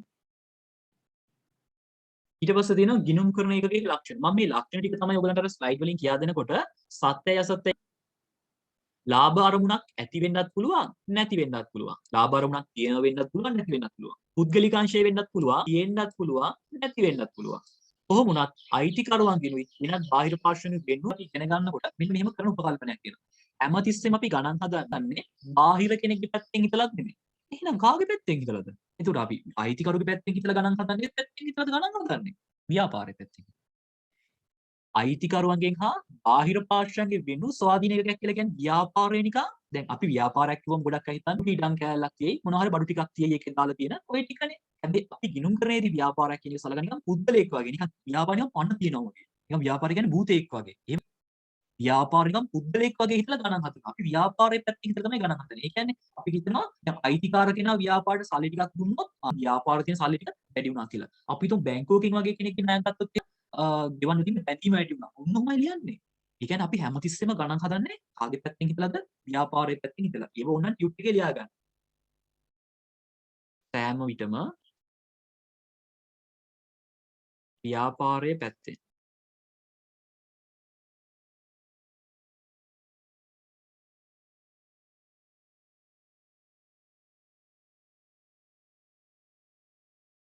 ගිණුම් පිළිල කරනවා. සෑම විටම ව්‍යාපාරයේ පැත්තෙන් හිතලා තමයි ගිණුම් පිළිල කරන්නේ.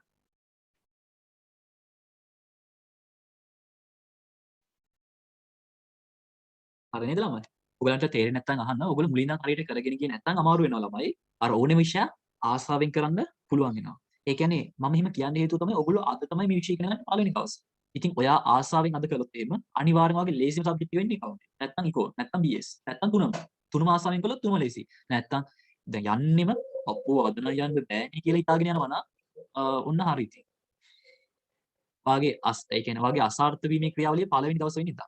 මොකද අපි ඕනම දෙයක් ආසාවෙන් කළොත් ඒක තමයි අපි හොඳම දේ වෙන්නේ. ඕනම දෙයක් ළමයි.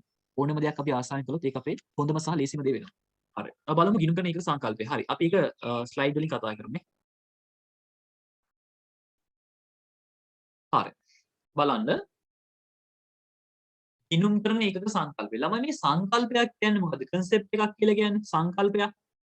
අපි සංකල්පයක් කියලා කියන්නේ මොකක්ද දන්නවද? දැන් මේ වගේ දෙයක්. සංකල්පයක් කියලා කියන්නේ අපි පාරේ පයින් යනකොට යන්නේ කොයි පැත්තෙන්ද? අපි පාරේ පයින් යනකොට යන්නේ කොයි පැත්තෙන්ද? වමින්ද දකුණින්ද? දෙපැත්තෙම යනවා. ලංකාවේ මිනිස්සුන් දෙපැත්තෙම යනවානේ. සාමාන්‍ය යන්න කියලා කියන්නේ මොකද්ද? පොදුවේ අනුගමනය කරන්නේ මොකද්ද? පාරේ පයින් යනකොට පොදුවේ යන්න ඕනි කියලා කට්ටියම කියන්නේ දකුණු පැත්තෙන් නේද පයින් යනකොට. එතකොට වම් පැත්තෙන් යන්න බෑද? වම් පැත්තෙන් යන්න බෑද? පුළුවන්නේ. එහෙමයි කියලා කවුරු හරි අපිව අල්ලයියයිද වම් පැත්තෙන් ගියා කියලා? නෑනේ. හැබැයි අපි පොදුවේ පිළිගන්නේ දකුණු පැත්තෙන් යනවා කියලා පයි. එතකොට හිතන්න දැන් ඔයා වාහනයක් ඩ්‍රයිව් කරගෙන යනවා කියලා බයික් එකක් වෙන්න පුළුවන්. ෆුට් සයිකලයක් හරි වෙන්න පුළුවන්. අපි එහෙම හිතමු. නැත්නම් වාහන වෙන කාර් එකක් ත්‍රී වීල් එකක් හරි මොකක් හරි වෙන වාහනයක්. හරිද? ඔගොල්ලෝ වාහනයක් ඇදගෙන යනවා නම් යන්නේ දකුණු පැත්තෙන්ද? නෑ නේද වම් පැත්තෙන්නේ. යද්දි යන්නේ වම් පැත්තෙන්නේ. එතකොට ඇයි එහෙම කරන්නේ?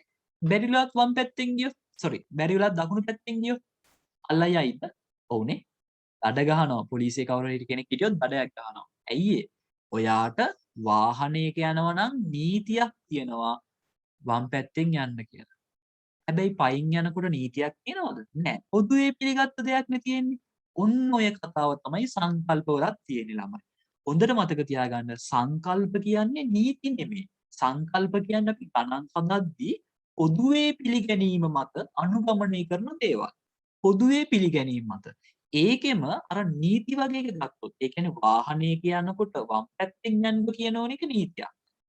ඒක කඩකළොත් අපිට දඬුවම් දෙනවනේ. අන්න ඒ වගේ එකකුත් තියෙනවා ගිණුම් කරන්නේ. අපි ඒකට කියනවා ප්‍රමිත කියලා. LKAS කියලා කියනවා. ඒව කඩකළොත් අපිට දඬුවම් හම්බ වෙනවා. දඬුවම් කියලා කියන්නේ අපිට සිරගත කිරීම කරනවා. ඊට පස්සේ අපිට ශරීර ඇප මුදල් ඇප වගේ තියන්න වෙනවා. සෑහෙන බරපතලයි මේ ගිණුම් කරණය කරේ නැත්නම්. ඒ කියන්නේ ගිණුම් කරන්නේ නීතියෙන් කරන්න කියලා තිබ්බොත් අනිවාර්යෙන් කරන්න වෙනවා. ඒ හැර කරන්න ඕනේ නැති ඒවාක් තියෙනවා. හරි. එතකොට අපි දැන් කතා කරන්නේ සංකල්ප ගැන. සංකල්පයක් කියලා කියන්නේ පොදුවේ පිළිගැනීම මත අනුගමනය කරන හෝ නොකරන දෙයක්. දැන් කරන්න මේව කරේ නෑ කියලා කවුරුත් අල්ලගෙන යන්නේ නෑ. ඒක කියන්න ඕනේ. මේව කරේ නෑ කියලා කවුරුත් අල්ලගෙන යන්නේවත් අපිට ගහන්න කරන්න දෙන්නේවත් ඒව මුකුත් නෑ. අපිව පිළිගන්නේ නැති එක විතරයි වෙන්නේ. අපිව පිළිගන්නේ නෑ. අපි පොදුවේ දැන් හිතන්නකෝ ඔයා පාසලක ගිහිල්ලා පන්තියේ ඉන්නවා. දැන් ටීචර් කියනවා ලියා ගන්න කියලා කියනවා. ඔයා අහන්නෙම නෑ. ඔයා අහන්නෙම නෑ වෙන වැඩම කරනවා. ටීචර් එක්ක විහිළුවටත් ගන්නවා. ඊට පස්සේ ටීචර්ව ගණන් ගන්නවා ඊට පස්සේ. දැන් ඒක කියලා ඔයා අහන්නෙම නැති වුණාට පස්සේ ඔයා හදිස්සියට හරි දෙයක් ඇහුවොත් ඊට පස්සේ ටීචර් ඔයාව ඒ කියන්නේ මොකක් හරි ප්‍රශ්නයක් කියලා කතා කළත් සමහර විට ඔයාව ගණන් ගන්න නැහැ කියන්නේ. සමහර විට එහෙම වෙනවා.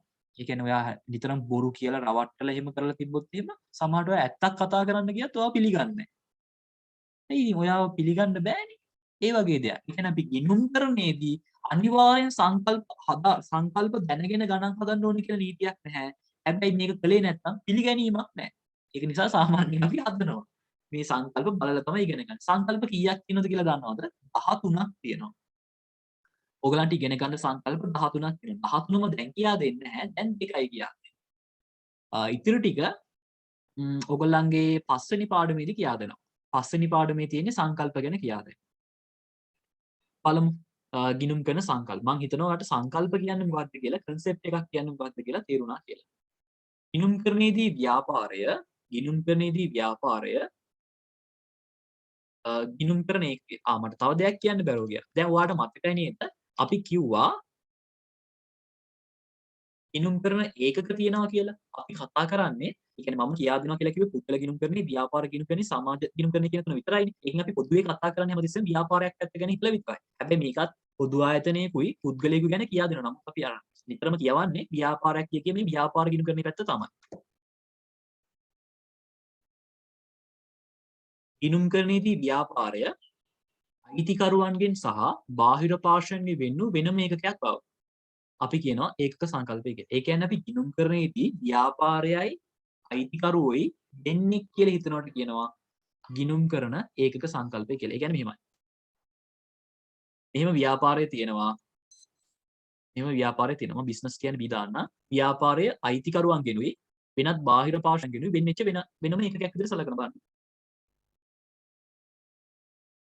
ව්‍යාපාරය අයිතිකරුවන්ගෙනුයි වෙනත් බාහිර පාර්ශ්වයන්ගෙනුයි වෙන් වෙලා තියෙන්නේ. ඒ කියන්නේ එක් වගේ. එහෙම හිතනකොට අපි කියනවා ඒකක සංකල්පය කියලා. ගිණුම් කරණයේදී මේක අනිවාර්යෙන් දැනගෙන ඉන්න ඕනේ. ගිණුම් කරණයේදී ව්‍යාපාරය අයිතිකරුවන්ගෙන් සහ බාහිර පාර්ශ්වයන්ගෙන් වෙන් වූ වෙනම ඒකකයක් බව. එහෙම හිතනකොට කියනවා ඒකක සංකල්පය කියලා. ව්‍යාපාරය වෙනම පුද්ගලයෙක් විදිහට හිතනවා. ඒකක සංකල්පය කියලා කියනවා. ගිණුම් කරන ඒකකය තුළ සිදුවන ක්‍රියාකාරකම් නිසා ආර්ථික සම්පත්වල වෙනස් වීම මූල්‍යමය ලෙස තක්සේරු කර වාර්තා කිරීම තුළින් තීරණ ගැනීමට අවශ්‍ය තොරතුරු ගිණුම් කරණය මගින් සම්පාදනය කරයි. ඒ අනුව ව්‍යාපාරයක තොරතුරු වර්ග දෙකයි. හරි ළමයි. මේ ළමයි ව්‍යාපාරයක තොරතුරු තියෙනවානේ. මේ තොරතුරු ප්‍රධාන කොටස් දෙකකට බෙදන්න පුළුවන්. එකක් තමයි මූල්‍ය තොරතුරු.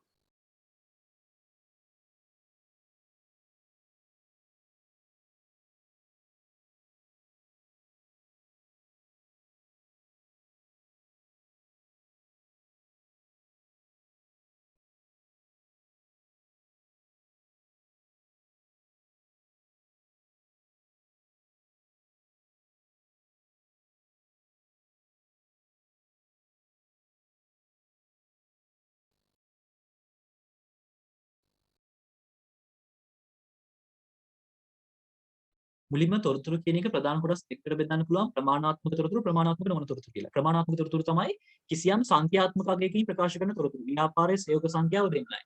ඊට පස්සේ ව්‍යාපාරයේ ලාභය රුපියල් ලක්ෂ 5යි. ඊට පස්සේ සේවකයෝ 5 දෙනෙක් අද වැඩට ඇවිල්ලා නැහැ. ප්‍රමාණාත්මක නොවන ඒවා ගන්නේ අද නම් වහී.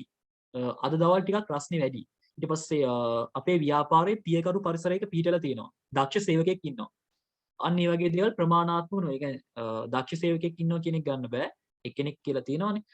වෙන මොකක් හරි කියන්නේ ප්‍රමාණයක් ගැන සඳහන් නොවන තොරතුරකට අපි කියනවා ප්‍රමාණාත්මක නොවන තොරතුරක් කියලා. මේ ප්‍රමාණාත්මක තොරතුරු ගත්තොත් ආය ප්‍රධාන කොටස් දෙකයි. මූල්‍ය තොරතුරු, මූල්‍ය නොවන තොරතුරු. මෙන්න මෙහෙම ඇත්තටම වර්ග වෙන්නේ. අපිට කතා කරන්න තියෙන්නේ මෙන්න මේ තොරතුරු වල මූල්‍ය පැත්ත විතරයි. මෙන්න මේ මම රවුම් කරපු පැත්ත විතරයි අපිට කතා කරන්න තියෙන්නේ. හරි. හැබැයි ඒවා දැනගෙන ඉන්න තොරතුරු කිව්වහම මූල්‍ය නොවන කියලා වර්ග කරන්න පුළුවන්. අපිට තියෙන්නේ මූල්‍ය පැත්ත විතරයි. හරි. අපි තව සංකල්පයකට යමු. දැන් කලින් සංකල්පෙ මතකද? ගිණුම් කරණයේදී ව්‍යාපාරය එහි අයිතිකරුවන්ගෙන් හා අනිකුත් බාහිර පාර්ශ්වයන්ගෙන් වෙන් වූ වෙනම ඒකකයක් බව. මේක මොකද්ද දෙවෙනි සංකල්පේ? දෙවෙනි සංකල්පයෙන් කියන්නේ මුදලින්ම ඉන්න පුළුවන් තොරතුරු විතරක් මූල්‍ය ප්‍රකාශන මගින් ඉදිරිපත් කරනවා කියන එක. මූල්‍ය ප්‍රකාශන කියන්නේ අර sannivedanaya කරන්න පාවිච්චි කරන ගිණුම්. අර ඇල්මක් දක්වන අයට sannivedanaya කරන්නේ මූල්‍ය ප්‍රකාශන වලින් කියලා මම කලින් කිව්වේ. අන්න ඒව මූල්‍ය ප්‍රකාශන වලින් මුදලින්ම ඉන්න පුළුවන් දේවල් විතරක් ඉදිරිපත් කරනවට අපි කියනවා මූල්‍ය මිනුම් සංකල්පය කියලා. වෙන ඒවා පෙන්වන්නේ නැහැ. මුදලින් මැනීම කළ හැකි තොරතුරු පමණක් මූල්‍ය ප්‍රකාශන මගින් ඉදිරිපත් කළ යුතු බව. ඊට පස්සේ තවත් නිර්වචන කීපයක් දාලා තිනවා. අපි ඒ ටිකත් බලමු. ගිණුම්කරණයේ ව්‍යාපාරික භාෂාවකි. ව්‍යාපාරික භාෂාවක්ද ගිණුම්කරණය කියන එක? ඔවුනේ ළමයි. දැන් හිතන්න ඔයා හොඳ ඒ කියන්නේ ඔයා ලංකාවේ විශ්වවිද්‍යාලයකින් උපාධියක් ගන්නවා. ලංකාවේ විශ්වවිද්‍යාල වලින් සෑහෙන පිළිගැනීමක් තියෙනවා ළමයි. හැබැයි මතක තියාගන්න ලංකාවේ විශ්වවිද්‍යාල වල තියෙන පිළිගැනීම ඉන්දියාවේ නැහැ. ඔයාට දැන් මෙහෙමනේ. දැන් ඔයාට පුළුවන් ලංකාවේ කැම්පස් එකෙන් ඩිග්‍රියක් ගන්න. ඉන්දියාවේ ගන්නත් පුළුවන් ගිහිල්ලා. මේ ඉන්දියාවෙන් ගන්න ඩිග්‍රිය පිළිගැනීම අඩුයි. ලංකාවේ එක වැඩි. ඇයි දන්නවද? ඉන්දියාවේ ඩිග්‍රී කියන එක ඉන්දියාවේ අධ්‍යාපනය කියන එක මුදලට ගන්න පුළුවන් එකක්. ඒ කියන්නේ දැනුමට වඩා සල්ලි තියෙනවා නම් ඩිග්‍රියක් ගන්න පුළුවන්. හැමතැනම ඒ කියන්නේ ඉන්දියාවේ ඩිග්‍රීස් තියෙන අය තමයි වැඩිපුර ඉන්නේ. මොකද එච්චරට මුදලට අධ්‍යාපනය ලබා දෙන ආයතන ගොඩාක් තියෙනවා. ගොඩක් අය ඉතින් කොලෙජ් ගිහිල්ලා ඩිග්‍රියක් ගන්නවා. හැබැයි ලංකාවේ ගත්තොත් එහෙම ලංකාවේ A level ලියනවා සාමාන්‍යයෙන් අවුරුද්දකට ලක්ෂ 3ක් විතර. ඒකෙන් ලංකාවේ කැම්පස් වලට ගන්න 25000ක් වගේ ප්‍රමාණයක්. ඉතින් ලංකාවේ ඩිග්‍රියට සෑහෙන පිළිගැනීමක් තියෙනවා. මොකද ලක්ෂ 3ක් A level ලියන එකෙන් පාස් වෙනවත් එක්ක සාමාන්‍යයෙන් 1,80,000ක් 90,000ක් පාස් වෙනවත් එක්ක ඉතින් මේ පාස් වෙන ප්‍රමාණයෙන් කැම්පස් යන්නේ 25000ක් විතර කියලා කියන්නේ හොඳම සෙට් එක තමයි යන්නේ. ඒ කියන්නේ හොඳ පිළිගැනීමක් තියෙනවා කියන එක. ඒක නිසා ලංකාවේ ඩිග්‍රියක් තියෙනවා වල පිටට ගිහිල්ලා ජොබ් එකක් හොයාගන්නවා ලේසි. පිළිගැනීමක් තියෙනවා. ඉතින් මේ ඔයා ගිණුම් කරන විෂය ඉගෙන ගත්තට පස්සේ ඔයාට පුළුවන් ලංකාවේ තියෙන ව්‍යාපාරවල ගණන් හදන්න ඕනේ ව්‍යාපාර. ඒ වගේම ඔයාට පිටට ගිහිල්ලා වුණත් ඔය මූල්‍ය ප්‍රකාශන අරගෙන ගණන් බලන්න පුළුවන්. ඒ ආකෘතිය වෙනස් වුණාට ආකෘතිය පොඩි පොඩි වෙනස්කම් තිබ්බට ඔයාට බලලා තේරුම් ගන්න පුළුවන්. ඒ කියන්නේ නිකන් භාෂාවක් වගේ. නිකන් සංගීතය කියලා හිතන්න. ඔයාලට සංගීතය පුළුවන් නම් ඔයා මොකක් හරි තනුවක් වාදනය කරනවා නම් ලංකාවේ සිංහල දන්න කෙනාටත් ඒක විඳින්න පුළුවන්. ඇමරිකාවේ කෙනෙකුටත් ඒක විඳින්න පුළුවන්. ඉන්දියාවේ කෙනෙකුටත් ඒක විඳින්න පුළුවන්. ඒක භාෂාවක්. සංගීතය වගේම ගිණුම් කරන කියන්නේ භාෂාවක්. හැබැයි අර පොදු හුවමාරු මාධ්‍යයක් විදිහට ඉංග්‍රීසි වලින් වගේ තියෙන්න ඕනේ. එතකොට අපිට කියව ගන්න පුළුවන්. බලන්න. ව්‍යාපාර ආයතනයක ඵලදායී ආර්ථික තීරණ ගැනීම සඳහා සත්‍ය හා සාධාරණ තොරතුරු sannivedanaya කරන මාධ්‍ය ගිණුම්කරණයේ බව. ගිණුම්කරණය සාමාන්‍ය වංචා කරන්න පුළුවන්. නමුත් ඒක කරන්න පුළුවන් අවස්ථා අඩුයි. පුළුවන්. ඒ කියන්නේ හොඳට ඉගෙන ගත්තොත් ගිණුම්කරණය වංචා කරන්න පුළුවන්. නමුත් ඒක හොඳට ඉගෙන ගත්ත කෙනෙකුට හොයන්නත් පුළුවන්. ගිණුම්කරණයේ සම්පත් පාලන මාධ්‍යයක්. ඒ කියන්නේ අපිට පුළුවන් ව්‍යාපාරයේ තියෙන සම්පත් ටික ගිණුම්කරණය පාවිච්චි කරලා පාලනය කරන්න. ඒ කියන්නේ දැන් මෙහෙමනේ. දැන් ඔන්න අපි ගණන් හැදුවා නම් අපි දැනගන්නවා ලාච්චුවේ තියෙන සල්ලි ටික ගණන් කරන්නේ නැතුව බැංකුවට ගිහිල්ලා බැංකු පොත අප්ඩේට් කරන්නේ නැතුව අපිට බලන්න පුළුවන් අපේ දැන් බැංකුවේ සල්ලි කීයක් තියෙනවද? අපේ ලාච්චුවේ සල්ලි කීයක් තියෙනවද කියලා අපිට ගිණුම් පොත් දිහා බලලා බලන්න පුළුවන්. ඊට පස්සේ අපිට තීරණය කරන්න පුළුවන් අපි ඊළඟට මොකද්ද කරන්නේ? මම බැංකු ණයක් ගන්න එකද හොඳ? ඒ වගේ තීරණය කරන්න පුළුවන්. සම්පත් ටික පාලනය කරන්න ගිණුම් කරන යොදා ගන්න පුළුවන්. ගිණුම් කරන ඒකකයක පවතින සීමිත සම්පත් මෙහෙයවීම හා පාලනය කිරීම ගිණුම් කරන තොරතුරු භාවිතය ගනිමින් සිදු කළ හැකි බව. ඒක කරන්න පුළුවන්. ඊට පස්සේ ගිණුම් කරන කියන්නේ විඤ්ඤාපන ප්‍රභවයක්. ඒ කියන්නේ විඤ්ඤාපන ප්‍රභවයක් කියලා කියන්නේ මෙහෙමයි. දැන් ඔයා දන්නව නේද? ඔයාලට දෙනවා ව්‍යාපාරික ආදායම රුපියල් 1000යි කියලා. ඒ වගේම ඔයාලට දෙනවා ව්‍යාපාරික වියදම රුපියල් 300යි කියලා. දැන් ඔයාලට මේ තොරතුරු දෙක දුන්නොත් ආදායම රුපියල් 1000යි වියදම රුපියල් 300යි කියලා මේ තොරතුරු දෙක ඔයාලට දුන්නොත් ඔයාට මොකක්ද මේ දෙකෙන් හදා ගන්න පුළුවන්කම තියෙන්නේ. මේ තොරතුරු දෙක පාවිච්චි කරලා ඔයාට මොකක්ද හොයාගන්න පුළුවන් තොරතුරු වෙන්නේ. ආදායම 1000යි වියදම 300යි. මේ තොරතුරු දෙක ඔයාට දුන්නොත් ඔයාට තව තොරතුරක් හදා ගන්න පුළුවන් නේද? මොකක්ද ඒකට කියන්නේ? ලාභය ඔයාට ඔයගලන්ට කතා කරන්න පුළුවන්. මම ඉතින් ප්‍රෙෂර් කරන්නේ නැහැ අනිවාර්යෙන් කතා කරන්න කියලා. ඔයගලන්ට මයික් එක ඔන් කරලා උත්තර දෙන්න පුළුවන් මොනවා හරි ප්‍රශ්නයකට. නැත්නම් ප්‍රශ්න තියෙනවා නම් අහන්න පුළුවන්. නැත්නම් මෙසේජ් එකක් උනත් දාන්න. මම බලනවා අනිවාර්යෙන්. එතකොට ඔයාට ආදායමයි වියදමයි කියන දෙකම දීලා තියෙනවා නම් මේ තොරතුරු දෙක පාවිච්චි කරලා තව තොරතුරක් හදා ගන්න පුළුවන්. මොකක්ද? ලාභය. දැන් වැඩි ඕනේ නැහැ. හිතන්නකෝ. අර ඔයා මේ පෑනක් ගන්නවා රුපියල් 50ක් දීලා. පෑන විකුණන රුපියල් 70කට. එහෙනම් මොකද්ද තියෙන්නේ එතන? ගන්නේ 50කට විකුණන්නේ 70කට. මොකද තියෙන්නේ? ලාභයක්නේ. ඉතින් බලන්නකෝ. ගිණුම්කරණය තුලින් ආදායමයි වියදමයි පාවිච්චි කරලා තවතුරක් හදාගත්ත හැකි ලාභය කියලා. රුපියල් 700යි. ඉතින් මේ ගිණුම්කරණයෙන් පුළුවන් මේ වගේ තොරතුරු බිහි කරන්නනේ. ඵලදායී ආර්ථික තීරණ ගැනීම සඳහා සත්‍ය හා සාධාරණ තොරතුරු බිහි කිරීමක් කරන්න පුළුවන්. ඒ කියන්නේ වෙන තොරතුරු හදන්න පුළුවන් නේ. ගිණුම්කරණය මගින් සිදුවන බව. ඉතින් අපි කියනවා ගිණුම්කරණය විඤ්ඤාපන ප්‍රභවයක් කියලා. හරි. ඊට පස්සේ තව ප්‍රශ්න ටිකක් තියෙන්නේ දාලා. හරි. අපි යන් ටියුට් එකට.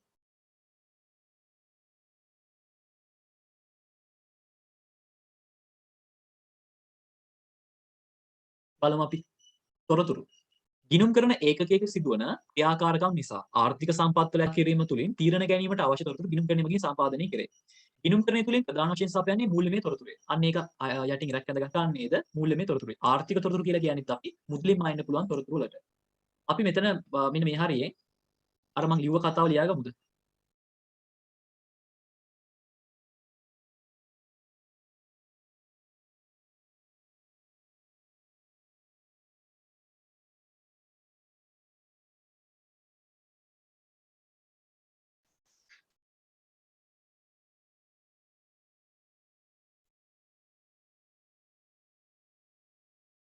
ප්‍රමාණාත්මක තොරතුරු ප්‍රමාණාත්මක නොවන තොරතුරු කියලා. ඊට පස්සේ ආයෙත් මේ ප්‍රමාණාත්මක තොරතුරු ප්‍රධාන කොටස් දෙකයි. මූල්‍ය තොරතුරු, මූල්‍ය නොවන තොරතුරු. හරි. අපිට තියෙන ඇත්තට මේ මෙන්න මේ කැලේ විතරයි අපිට කතා කරන්න තියෙන්නේ. ටියුට් එකේම ලියා ගන්නවා.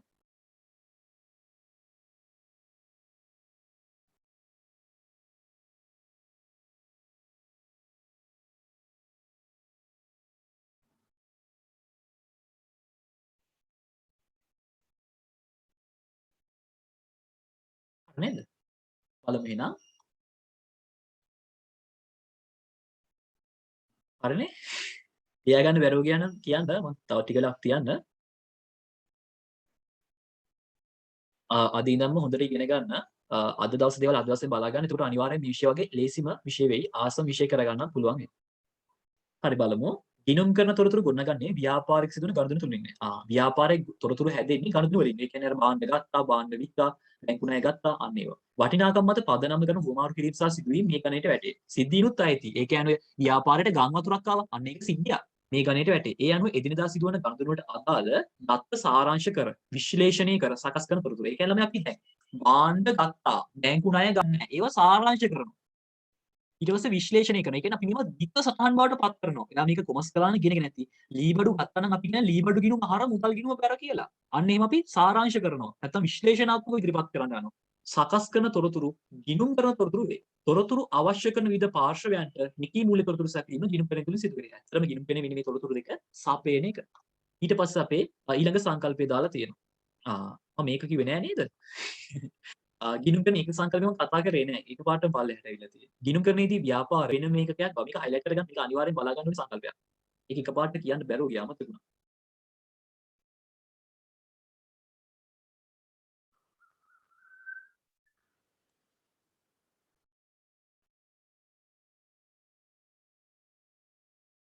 හරි නේද? ඊට පස්සේ බලමු මොකක්ද තියෙන්නේ කියලා. ඒක බලා ගන්න ඕනේ. මූල්‍ය මිනුම් සංකල්පය. මුදලින් මැනීම කළ හැකි තොරතුරු පමණක්. මුදලින් මැනීම කළ හැකි තොරතුරු පමණක් මූල්‍ය ප්‍රකාශන මගින් ඉදිරිපත් කළ යුතු බව. මුදලින් මැනීම කළ හැකි තොරතුරු පමණක් මූල්‍ය ප්‍රකාශන මගින් ඉදිරිපත් කළ යුතු බව.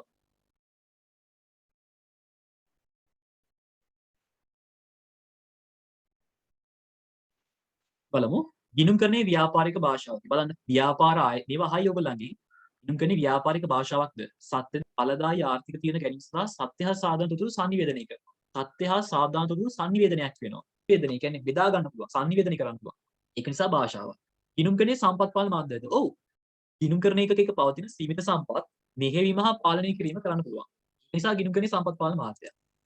ගිණුම් කරන්නේ විඤ්ඤාණ ප්‍රභවයක්ද? ඔව්. ඒ කියන්නේ හා සාධාරණ තොරතුරු බිහි කිරීමක්. බිහිවීමක්. අර ආදායම වියදම අරගෙන ලාභ වෙනවා වගේ. බිහිවීමක් විඥාපන ප්‍රභවයක්. ඊට පස්සේ ඇල්මක් දක්වන පාර්ශ්වණි පොඩ්ඩක් කතා කරමු අපි.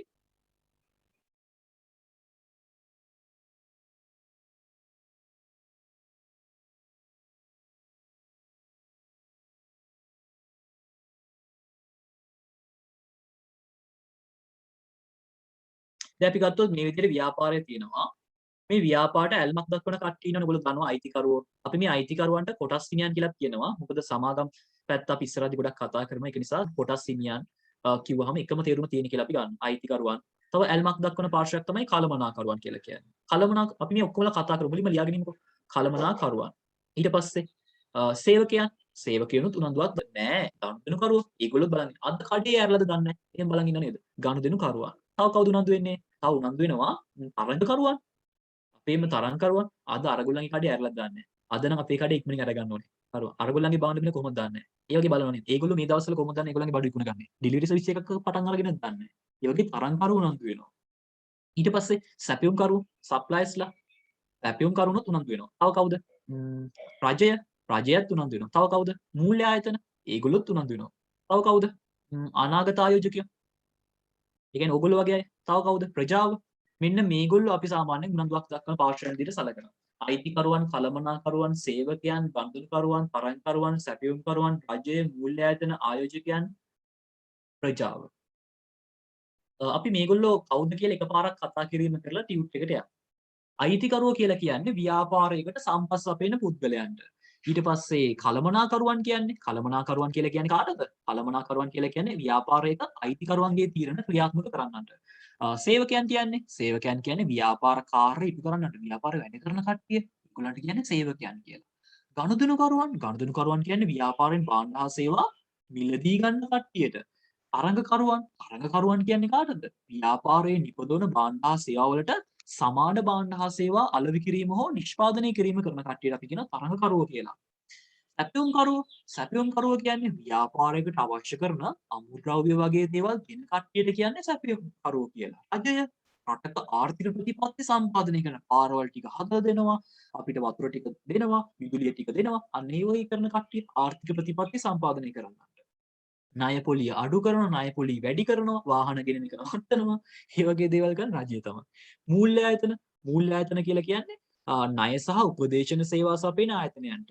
ව්‍යාපාරයට අවශ්‍ය ණය, උපදේශන සේවා සපයන ආයතනයන්ට අපි කියනවා මූල්‍ය ආයතන කියලා. මේකට බැංකු සහ ෆිනෑන්ස් කම්පැනි. ඒ කියන්නේ ඔය ලංකා බැංකුව, මහජන බැංකුව, සම්පත් බැංකුව, සෙලාන් බැංකුව වගේම CDB, LB, LOLC, වැලිබල්, සියපත, සිංග අන්න ඒ වගේ ආයතනත් අයිති වෙනවා. අනාගත ආයෝජකයන් කියලා කියන්නේ අනාගතයේදී ව්‍යාපාර සඳහා මුදල් යෙදවීමට අපේක්ෂාවෙන් ඉන්න අයට. ප්‍රජාව කියන්නේ ව්‍යාපාරයෙන් පිටත ජීවත් වෙන සියලුම දෙනාට. මෙන්න මේගොල්ලෝ තමයි අපි ඇල්මැති පාර්ශ්වයන් විදිහට සලකන්නේ. හරි. අපි ඊටු ටික ටියුට් එකත් එක්ක සාකච්ඡා කරමු.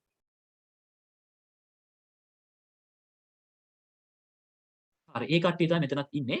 ඔයාලට බලා ගන්න පුළුවන්. ඊට පස්සේ බලන්න ආයතනයකට ඇල්මක් දක්වන පාර්ශවයන් හා එසේ ඇල්මක් දැක්වීමේ සරලන ආයෝජනයට සරලන සතුටුදායක ප්‍රතිලාභ. ඒ කියන්නේ ලාභ ලබනවද කියලා බලන්න. ඊට පස්සේ තවදුරටත් ආයෝජනය කරන්න ඕනේද කියලා දැනගන්න. ක්‍රියාත්මක වෙනවද කියලා දැනගන්න. අනාගත වර්ධනයට ගත යුතු තීරණ දැනගන්න කළමනාකරු උනන්දු වෙනවා. සේවකයෝ රැකියාව සුරක්ෂිතද කියලා දැනගන්න. වැටුප් වැඩි කරන්න හැකියාවක් තියෙනවද කියලා දැනගන්න වගේ උනන්දු වෙනවා.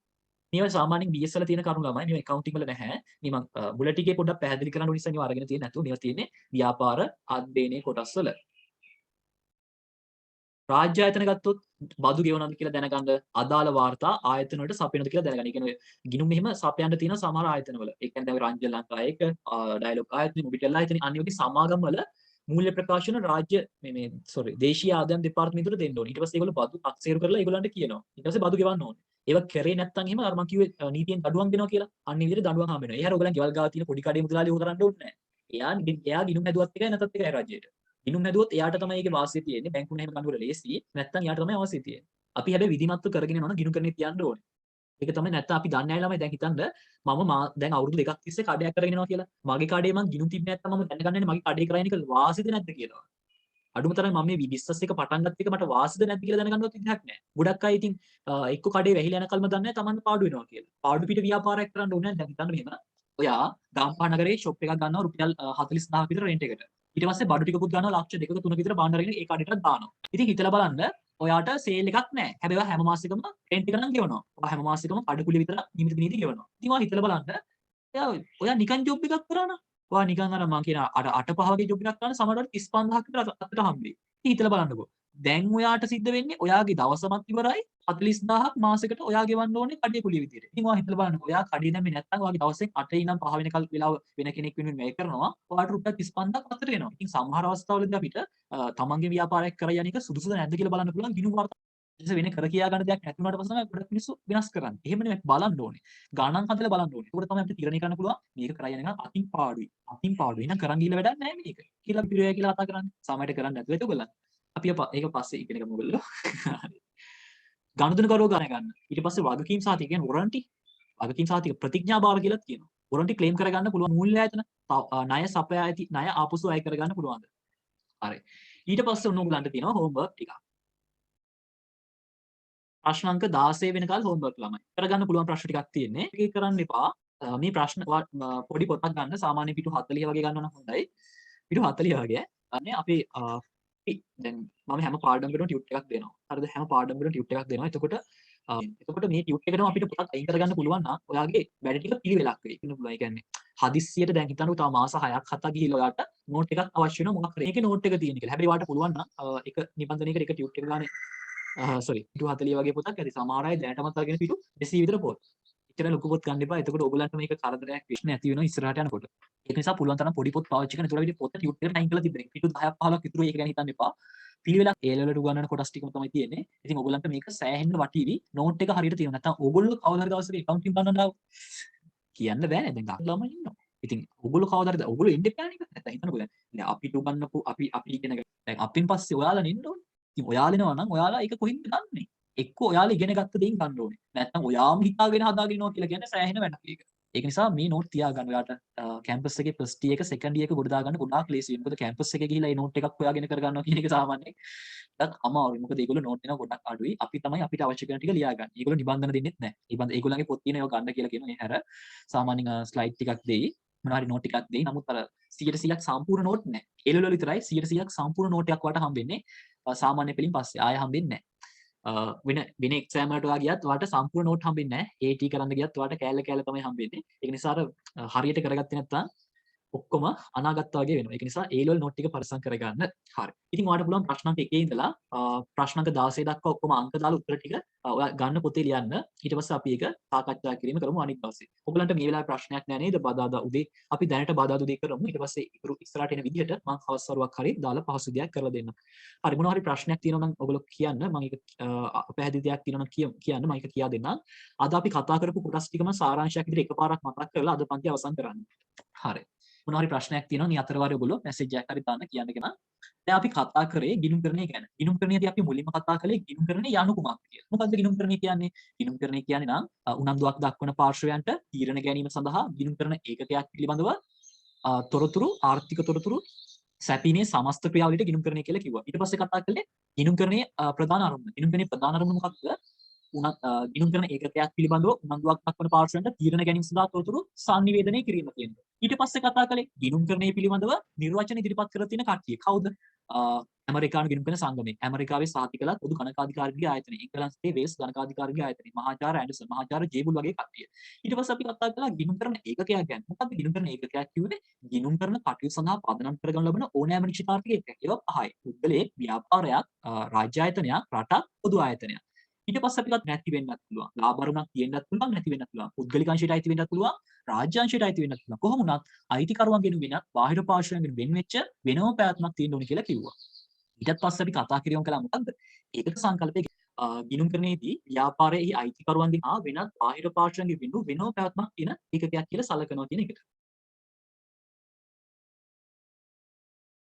හරි. මම මැසේජ් එකක් දාලා තිනවා සර් මට බදාදා උදේ වෙන ක්ලාස් එකක් තියෙනවා. අපි මම මේක වෙනස් කරලා දෙන්න. මම මේ අද දවස් ඉවර වෙලා වෙනස් කරලා දෙන්න. මේක. වෙනස් කරලා දෙන්න වෙන දවසක් හරි වෙන වෙලාවක් හරි අපි දාගමු. මම ඒක ඔයගොල්ලොත් එක්ක ඊට පස්සේ කතා කරගන්නම්. දැන් මේක අපි අවසන් කරලා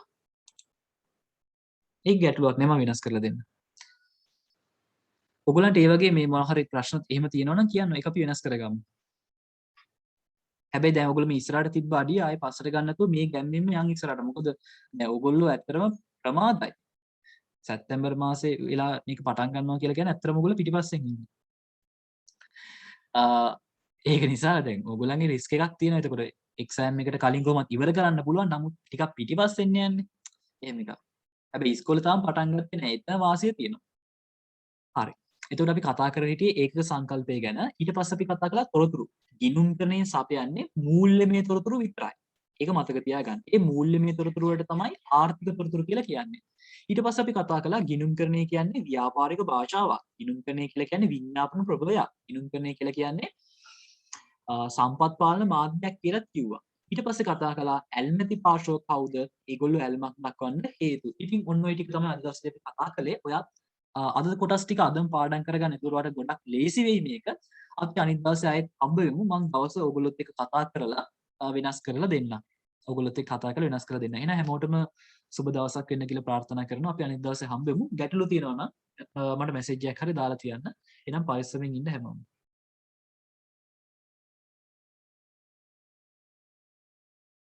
ඔයගොල්ලන් ලීව් වෙන්න පුළුවන්.